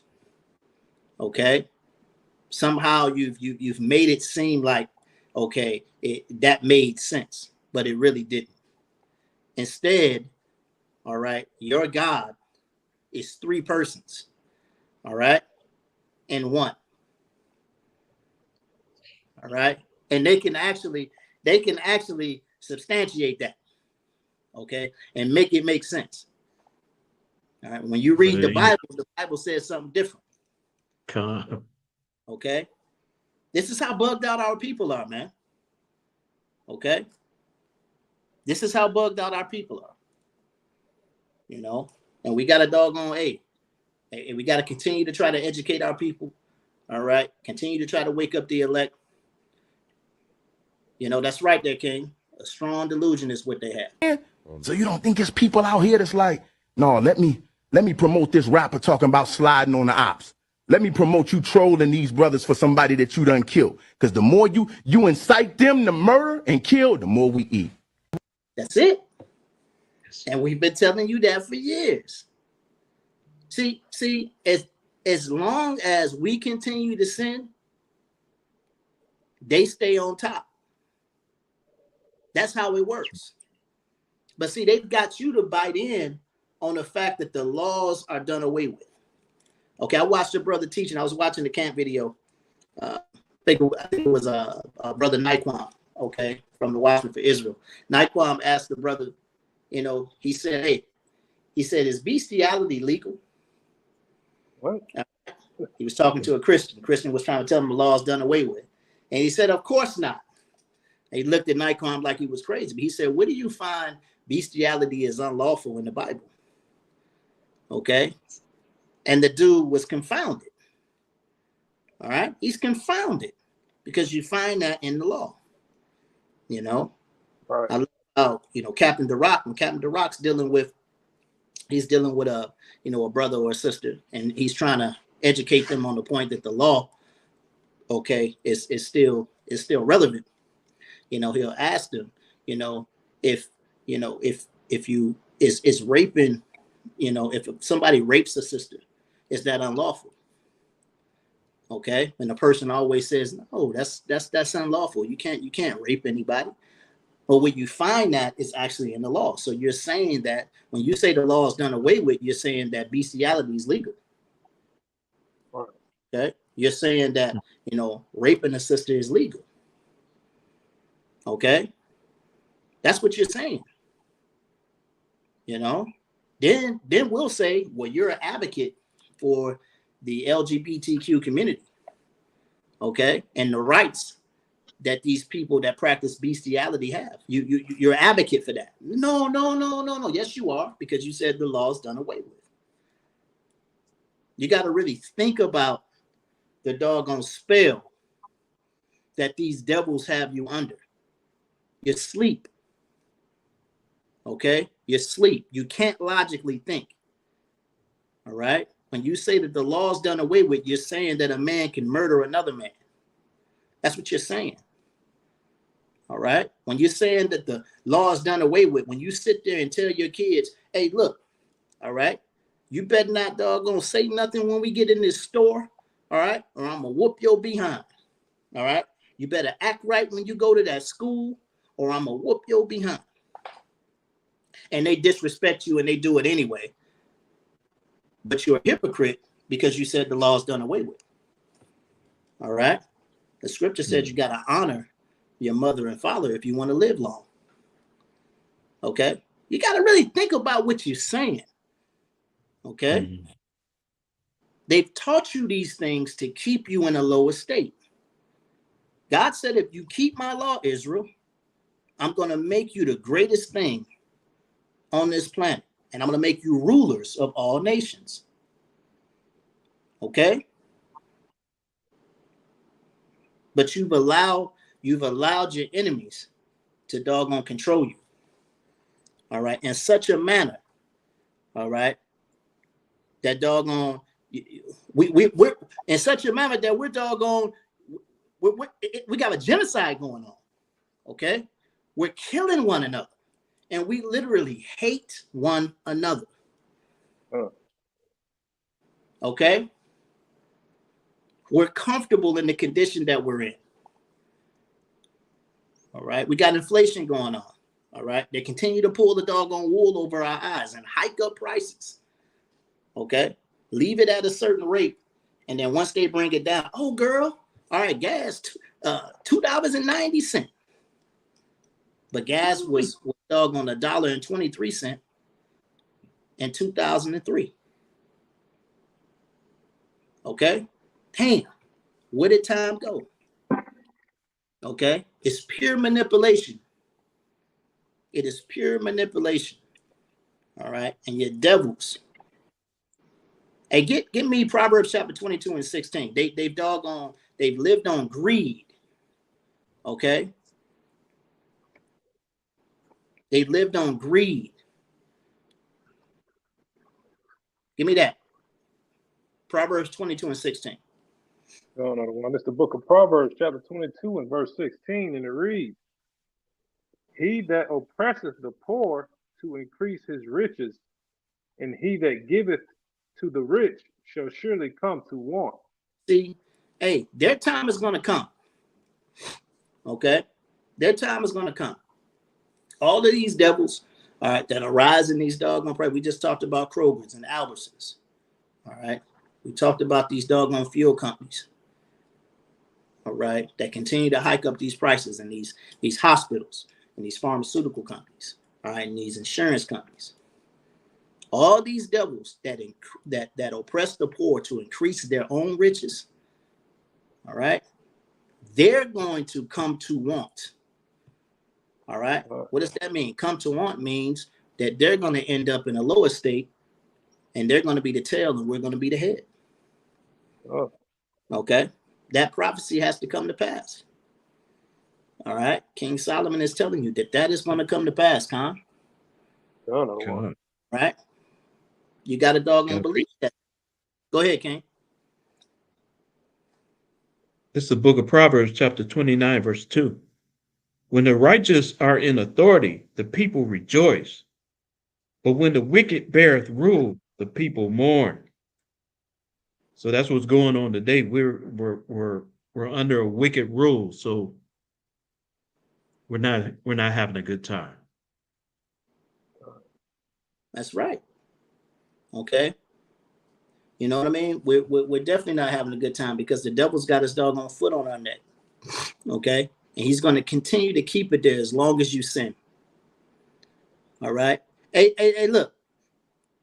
You're either going to doggone get down with this thing or you're going to lay down. It's that simple. Because times are only going to get worse, man. Okay? Times are only going to get worse. Get that in Matthew chapter 24 and 7. Okay? Times are only going to get worse. The most important thing is this word. We bring out Ecclesiastes 12 and 13 all the time. Okay? That the laws, the statutes, and commandments, all right, are the only things that matter in life. It's the whole duty of man and woman. But you choose to do the opposite because you believe that Jesus paid it all. Okay? Read that. Another one. This is the book of Matthew, chapter 24 and verse 7. For nations shall rise against nation, and kingdom against kingdom. Right. There shall be famines. There should be what? There should be famine. There should be famine. And pestilence. And pestilence. And earthquakes. And earthquakes. In diverse places. Okay. All of these, read on. All these are the beginning of sorrows. All of these are the beginnings of sorrows. All right. All of these are the beginnings of sorrows. Read on. Then shall they deliver you up to be afflicted. All right. And then we're going to be delivered up to be afflicted. Okay. Then you're going to have a different type of trial that takes place. All right. I always say this right here, this just practice right here. What we going on now? You get pulled over. Jake, you get pulled over. All right. Police pull you over. All right. Because you might have been doing 2 over the speed limit. All right. And you want to fuss and argue with the police officer. All right. Then he yanks you out of the car. He ruffles you up a little bit. And instead of you doggone, being circumspect about the thing, you want to act a fool. Okay? So you failed that trial right there. You failed that trial. But I'm going to tell you something. When times get worse, okay, and we're dealing with another famine in the land, okay, and right now I'm talking about a famine of food, okay? That's what I'm talking about right now, okay? When you start dealing with that, and you start dealing with the fact that you don't have no power, and you can't use your phone, all right? You become uncomfortable. You ain't got no microwave, and it's cold, all right? And you uncomfortable, and you dealing with these kind of inclement conditions that you're not used to. What you gonna do then? Okay, what you gonna do then? Because we got some trying times coming. All right, get ready. All right, the trial we going through right now, this ain't nothing. All right, this is not nothing. The brother Naeem said 2nd Esdras 14 and 17. I got it right here. This is the book of 2nd Esdras chapter 14 and verse 17, and it reads, "For look how much the world shall be weaker through age, so much the more shall evils increase upon them that dwell therein." Okay, so evils are going to dwell, okay, on this land, and it's going to compass this place. Okay, this place is going to wax worse and worse. All right, the next verse starts talking about how, we're talking about famine of the word. Okay, we're talking about a famine of the word, and when that famine of the word happens, okay, it's over. All right, because now, you're not going to know how to repent. Okay, this is what you don't understand, man. When you reject the Holy Spirit, meaning you reject the words that the brothers are trying to teach you. All right, the brothers is trying to learn you these commandments. All right, the brothers are trying to teach you how you're supposed to act in this situation. But there's a famine of the word. All right, I don't know how that's going to happen. All right, your brothers talking about they're going to burn up all the Bibles. I don't know what that looks like.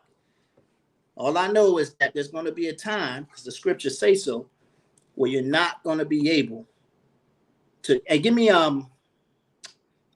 Jeremiah 16 and 16. There's going to be a time when we're not pushing this word out in the streets no more. Okay, and get me Amos 8 and 11, the classic. Get that first, Mike. Get Amos 8 and 11 first. Give me Amos 8 and 11 first. We're going to hold off on that, Asha Allah. Amos 8 and 11. Khan, this is the book of Amos, chapter 8 and verse 11. "Behold, the days come, saith the Lord God, that I will send a famine in the land, not a famine of bread, nor a thirst for water, but of hearing the words of the Lord." See, that day is going to come. A lot of you want to laugh. You want to scoff. You want to call us Power Rangers. Okay? You want to say that, hey, we ain't teaching right. We're not dividing the word of truth correctly. Okay? You want to say, you know what I mean? You want to say that, the devil know the word too.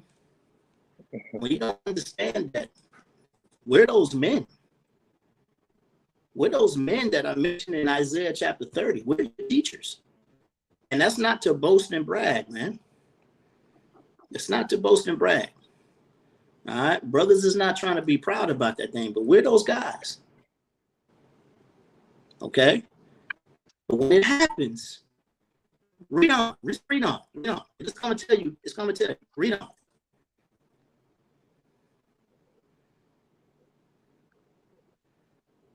Let's read it again from the top. 11.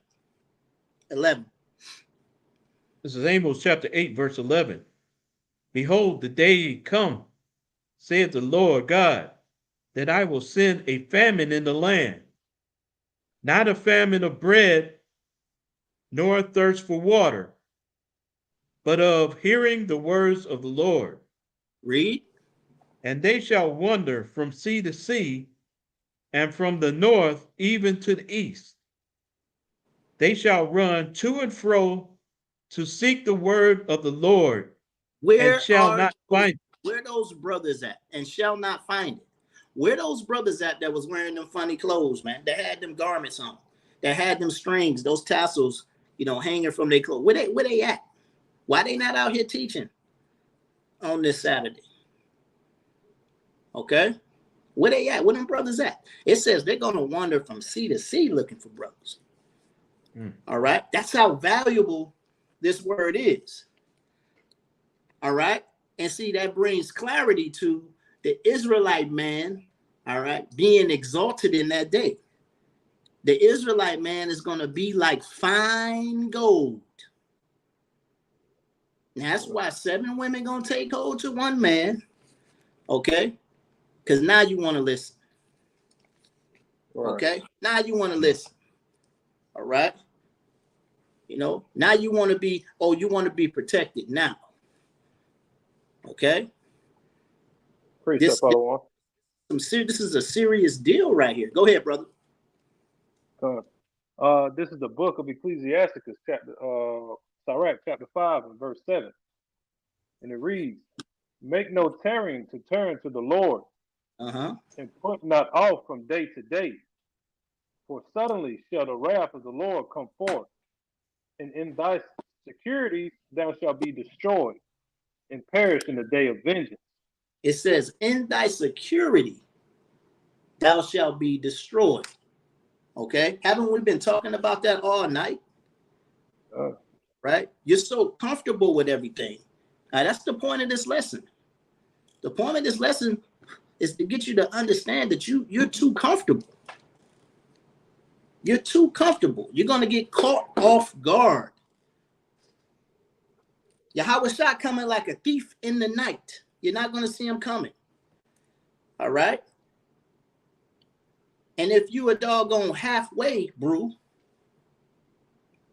you're gonna get left behind. Okay? Because you got 1 foot in and 1 foot out. All right? You one of them doggone 5 foolish virgins that's mentioned in the book of Matthew chapter 25. Okay? That's why we can't play around with this thing, man. Okay? We can't play around with this thing. All right? This is the real deal. Okay? This is the real deal. And we need the doggone treat it as such. All right? All right? You're getting worldly again. That was the name of Adawan's class right there. Hey, that was heavy, man. Hey, that was a heavy question. I got cut a couple of times listening to Adawan bring that lesson out. Khan? Right. But that's what we supposed to do, man. That's what we supposed to do. I've been talking to brothers and sisters, okay? Brothers and sisters are supposed to keep each other straight, man. All right? And that's why you're in a body.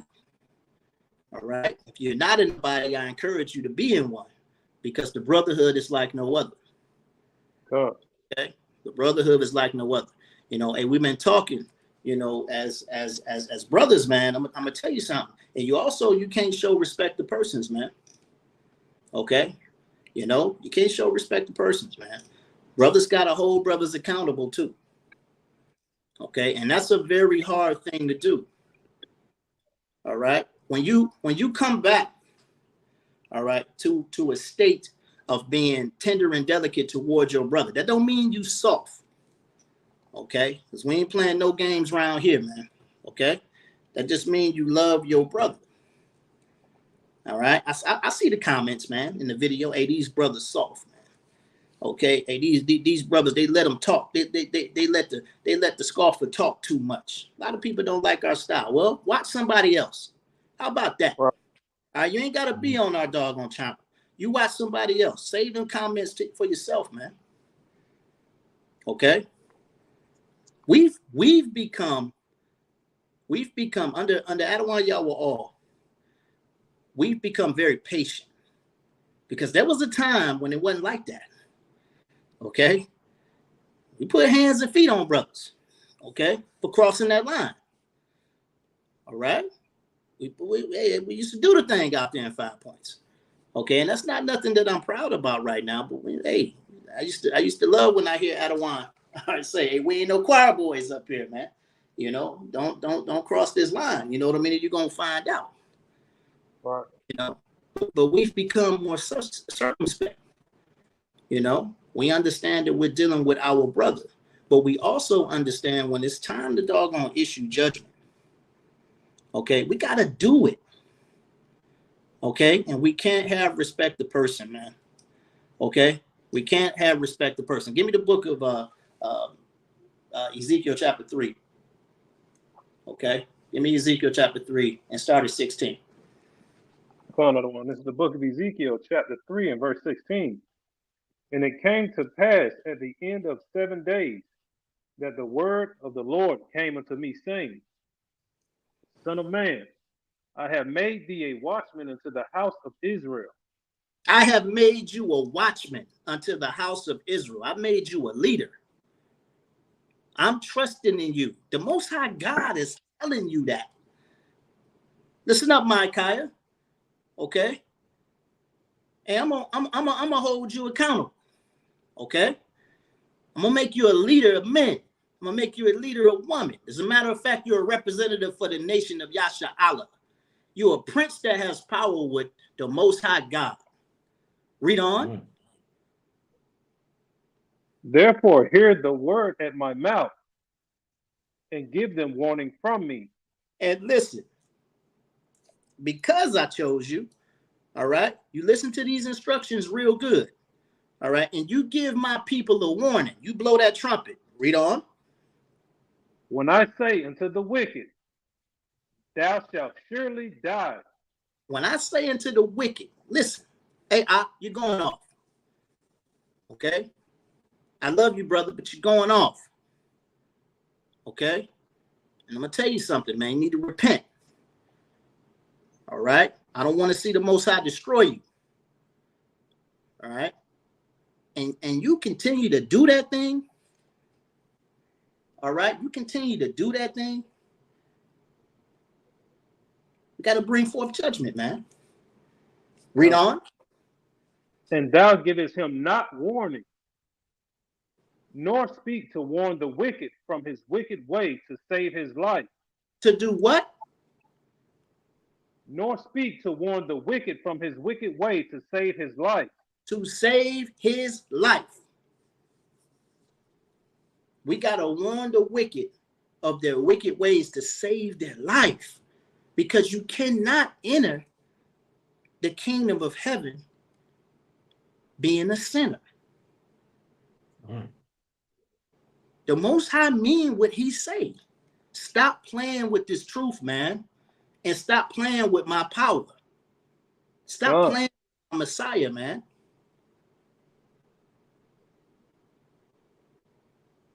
And when I teach you, I teach myself. Okay? Stop playing, man. Read on. The same wicked man shall die in his iniquity. Because look, if I don't warn you, I've killed you. That's the way you got to look at it. Or you want to be sweet, or you want to have a bent wrist. Hey, long as you keep that energy over there, you know what I mean? I ain't worried about it. Nah, look, you're going off. All right? You're going off. All right? You can't doggone, you can't be playing doggone baseball, all right, with your doggone private parts. Right. All right? That's going off. And if you sisters, you can't be doggone making friction with doggone carpet, man. You're going off. You're going to die. I ain't cool with that. All right? Hey, I'm going to slide over here. I'm going to mess with this sister. Okay? Hey, shh. La'a. All right? You mess with that sister going to be your wife. Okay? And I'm going to tell you something, man. That right there, man, you know, a lot of the times, you know, when I listen to the different doctrines, you know, about marriage, you know, I'm always going to say that I'm going to stand 10 toes down on it. Okay. I'm going to stand 10 toes down on what the Bible say. Right. We're raising up men and women over here. We're teaching our brothers accountability over here. Okay. You do not mess with that sister unless you intend to take care of her. Period. Not going to teach you, hey, if you mess with that sister, hey, repent. Hey, brother, repent. That sister just gave you her precious gifts, man. She can't take that back. You can't take it back. You can't take it back. Okay? No, we're gonna hold you responsible. People ain't looking at it like that. You're looking at it in a worldly manner. Oh no. Hey, just because I slipped up and I lay with this person, that don't make you doggone married. That don't, you know what I mean? See, that's giving you're continuing to give a person chance after chance after chance to sin. That's the same manner in which our foreparents used to operate, man. Okay? They used to store away doggone rams and turtle doves. Okay? And doggone, they would commit the sin and then they would slaughter. All right, make a sacrifice. Most High he don't like your sacrifice. He don't like your continuing to lay down with woman after woman. He don't like your continuing laying down with man after man, because that's what you're advocating. That's what you're advocating. That's right, King. Willful sin. That's what you're advocating. But we're teaching our brothers and our sisters over here responsibility. Hey, sister, be circumspect. Learn that brother. Okay? Meet his family. Okay? When you get with that brother, you know what I mean? Hey, you know what I mean? Try him out a little bit. See how mad he get. Create a little scenario. See how mad he get. Okay? That way you know what you're dealing with. Okay? But don't, you know, get yourself and put yourself in the same situation, you know what I mean, time after time after time. You're chilling over the doggone brother's house, or you're chilling over the sister's house. Hey, man, hey, I ain't no doggone homo, man. I'm going to clap them cheeks. I'm in that space. Okay?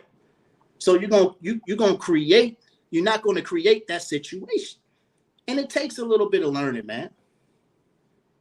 You know, you got to grow up in this thing. All right? But them the type of brothers we raising over here. Responsible brothers. Responsible sisters. Okay? Not going to make those bad decisions. All right? And when the brother or sister falls off, hey, repent. All right? And you better doggone not do it again. Come? Right? Because Romans 6:23, this is what we understand. We fear Yahweh Bashem, Yahweh Shai. We fear him. The Most High is not the big homie, man. He's not the big homie. The Most High God will kill you. All right? He will kill you. Read that. This is the book. This is the book of Romans, chapter 6 and 23. For the wages of sin is death, but the gift of God is eternal life through Hamashiach Yahweh Shai, our Lord. That's right. All right. For the wages of sin is death. Okay. But the gift of God, all right, is going to come by way of you keeping the Most High's laws, statutes, and commandments. All right. And having faith that his son is going to come back here and redeem you in that day. Go back to the prayer of Azariah. We're gonna end on this. I want you to go back to the prayer of Azariah, the Song of the Three Holy Children. Okay. And I want you to start at verse 6 and read on down. Okay. We're going to end on this. Okay. Another one. This is the book, the Song of the Three Holy Children, at verse 6. In all things have we trespassed and not obeyed thy commandments, nor kept them. neither done as thou hast commanded us, that it might go well with us. Wherefore, all that thou hast brought upon us, and everything that thou hast done to us, thou hast done it in Thou hast done it in what? true judgment. Thou hast done in true judgment. Thou hast done everything that he has done to us in true judgment, still to this day. Read. And thou didst deliver us into the hands of the lawless enemies, most hateful forsakers of God, and to an unjust king, and the most wicked in all the world. So I told you that I'll make you rulers of all nations. I'll set you above high of all nations on the earth if you keep my commandments.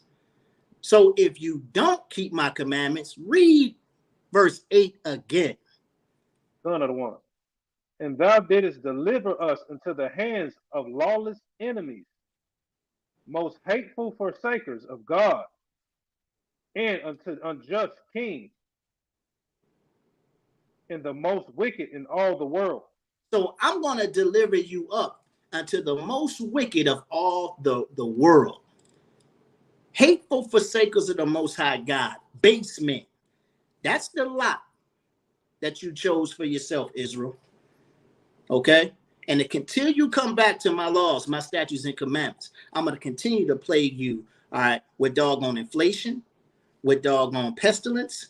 I'm going to continue to plague you with doggone recessions, the ghetto, crack cocaine, homelessness, all right? Single parent households. I'm going to continue to plague you with all of this until you get your act together. All right? And when Jacob's time will come around here, you're going to see the worst.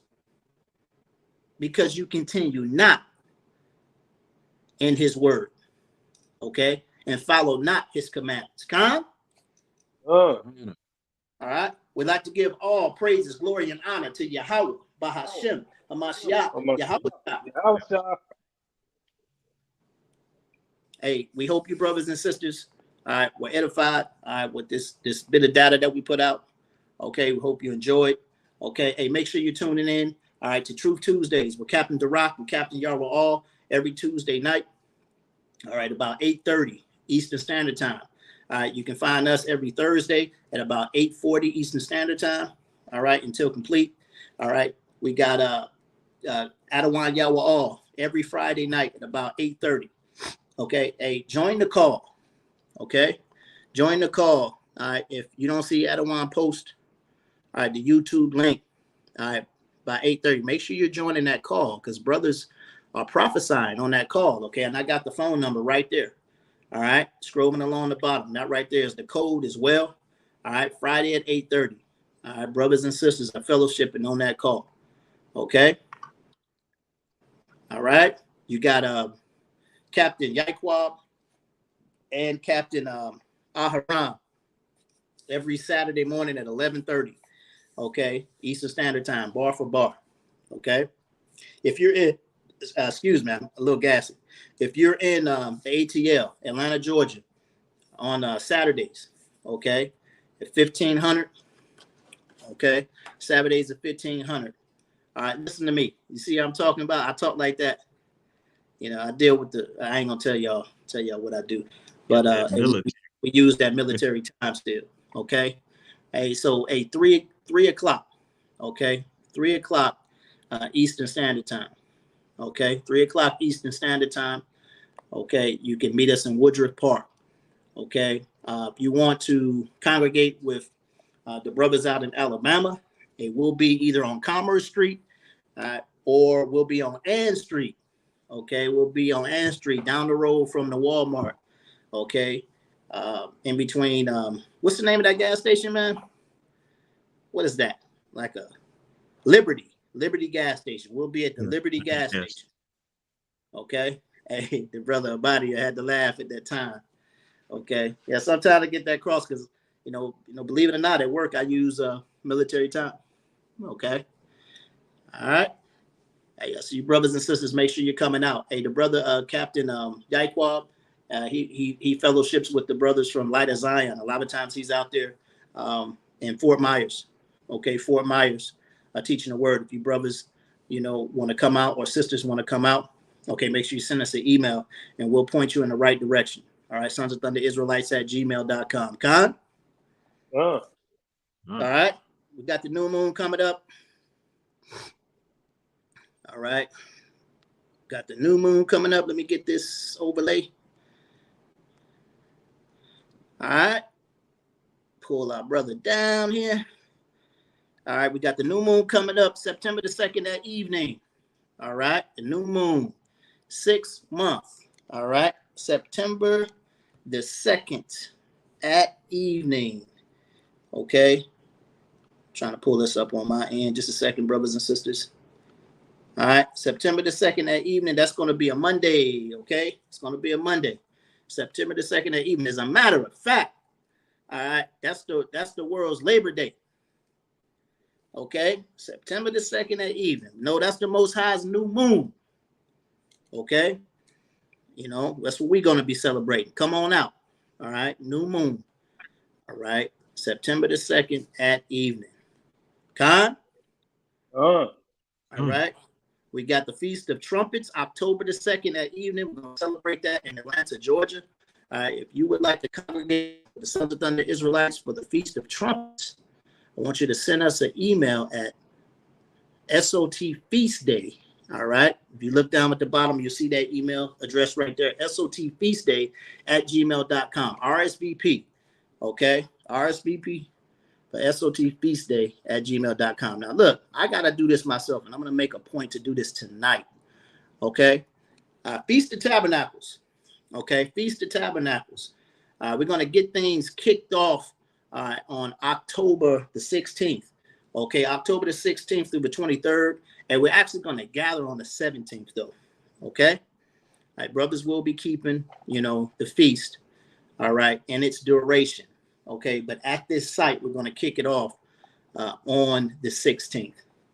Salaki, on the 17th. Con? All right, if you'd like to gather with the Sons of Thunder Israelites, go ahead and send us an email. Okay, at SOTFeastDay@gmail.com. Let us know how many people you're going to bring with you. All right, make sure you RSVP. And in the subject line, make sure you put Feast of Tabernacles 2024. All right, Feast of Tabernacles 2024. We know I'm going to get that thing crossed. Okay, and we'll give you all of your instructions from there. I'm going to RSVP tonight, okay, because I haven't done that thing. All right, there's no respect to persons. We make everybody RSVP over here. Con? All right. So you brothers, make sure you're doing that too if you're in the camp. All right. Feast of Tabernacles. This is the month of feast. That's what we call it. Okay. This is the month of feast. You've got Con. I got to call Adawan after this. I see this right now. Okay. All right. We've got the Day of Atonement, October the 11th. Okay, at the Day of Atonement, October the 11th.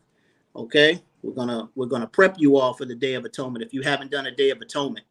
Okay, so make sure you tune into our lesson so we can prep you for the Day of Atonement. That's going to be a complete dry fast for 24 hours. Okay, a complete dry fast, no water, no food for 24 hours. Okay, and we're going to begin that October the 11th that evening. Okay, then we have Feast of Tabernacles, which we mentioned already. Okay, all right. So you brothers and sisters, make sure you send those emails to RSVP for these feast days. We'll love to see you. We want to give back to you all your generous donations, and we just want to fellowship with you. All right, and continue to push this word and sincerity and in truth. Con? All right. Go ahead and pull this down. All right, dear brothers and sisters. All right. Until we meet again. All right. Give me Romans chapter 10 and verse 1. All right. Give me Romans 10 and 1. This is the book of Romans. You got that one. It's the book of Romans, chapter 10, and verse 1. Brethren, my heart's desire and prayer to God for Israel is they might be saved. That's right. It is our hope and our prayer, all right, that the nation of Israel be saved. Okay. And when we speak, and we're rooting for you brothers and sisters that are still dealing in different doctrines as well, different doctrines and philosophies, or you're not dealing with anything. Read the next verse. Slocky. Verse 2, for I bear them record that they have a zeal of God, but not according to knowledge. See, we got a zeal for God, but not according to knowledge. All right. So a lot of our people believe in the Most High God. All right. A lot of our people are being very zealous up in these churches. All right. They believe in the Most High God, but your belief and your understanding is not according to knowledge. All right. So you got to come around brothers. All right. Got to come around believing sisters. All right. So we can square you away. Khan? All praise to the Most High. Hey, y'all got anything else for we go ahead and end this thing? Shalom. Shalom.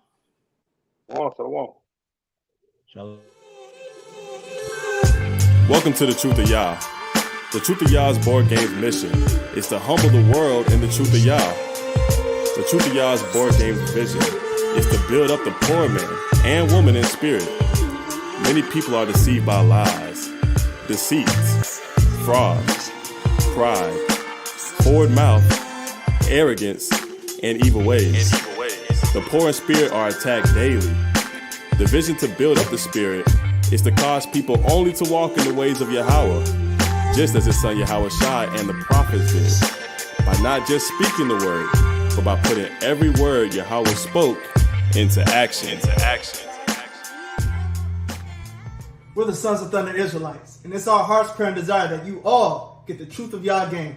Use our discount code SOT for additional savings. Shalom. All right, man, let's play, man. Let's get it going, man. Welcome to Pillars of Rest, where you can find special material for our sisters, by our sisters.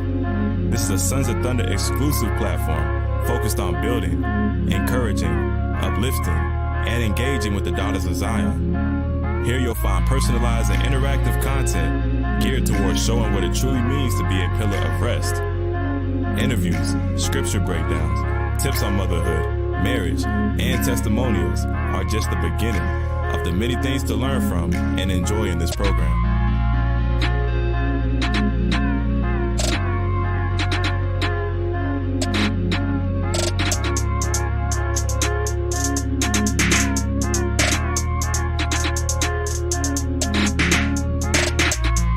Shalom, family. First and foremost, I have to give all praises, all glory, and all honor unto the Most High God, Yahweh. Of course, I do so in the name of his only begotten Son, Yahweh Shai, who the world ignorantly calls Jesus Christ. It's your brother Ariala of Sakari, and I am excited to present to you, the nation of Israel, the official Hebrew Israelite Bible. Now, this has been the culmination of 4 long years of hard work, and it is available for purchase at HIBofficialzion.com. Get yours today. Shalom, I'm Sister Mayan, a student ambassador for the Spiritual Midwifery program. Spiritual midwifery has changed my perspective in a positive way when it comes to birth work. It has made me confident that I'm taking on the role that the Most High has chosen me for. I feel as though it has provided me with the right tools to better serve my current clients as a doula and future clients as a midwife. What makes spiritual midwifery stand out more than other trainings and programs is that it's much more personable. Just being able to learn with and learn from sisters that are like-minded brings out a level of closeness and spirituality that cannot be achieved by anything not ordained by the Most High. I can definitely feel his presence every time class meets. I would definitely recommend the program to other Hebrew women pursuing midwifery. It's such a joy to learn from another Hebrew sister and also have a community of sisters to learn with that face the same daily struggles that we face in life. How you think you gonna get my respect? How you a man that can't keep your own spirit in check? That's the difference from rookies and vets. I tend to focus on the game, they rather complain to the reps. But life not a game of scrimmage. You get both your legs broken thinking you standing on chef business. We talking truth, I'm the best witness. I'd rather die than be left in this world. Y'all wanna be left in it. Talking about the laws done away with it. Thank you for watching. You can support the body via Cash App or PayPal. You can also support the channel by joining our Patreon for exclusive videos and content that can't be found anywhere else. We're the Sons of Thunder. It's our heart's prayer and desire for Israel that they might be saved. Shalom.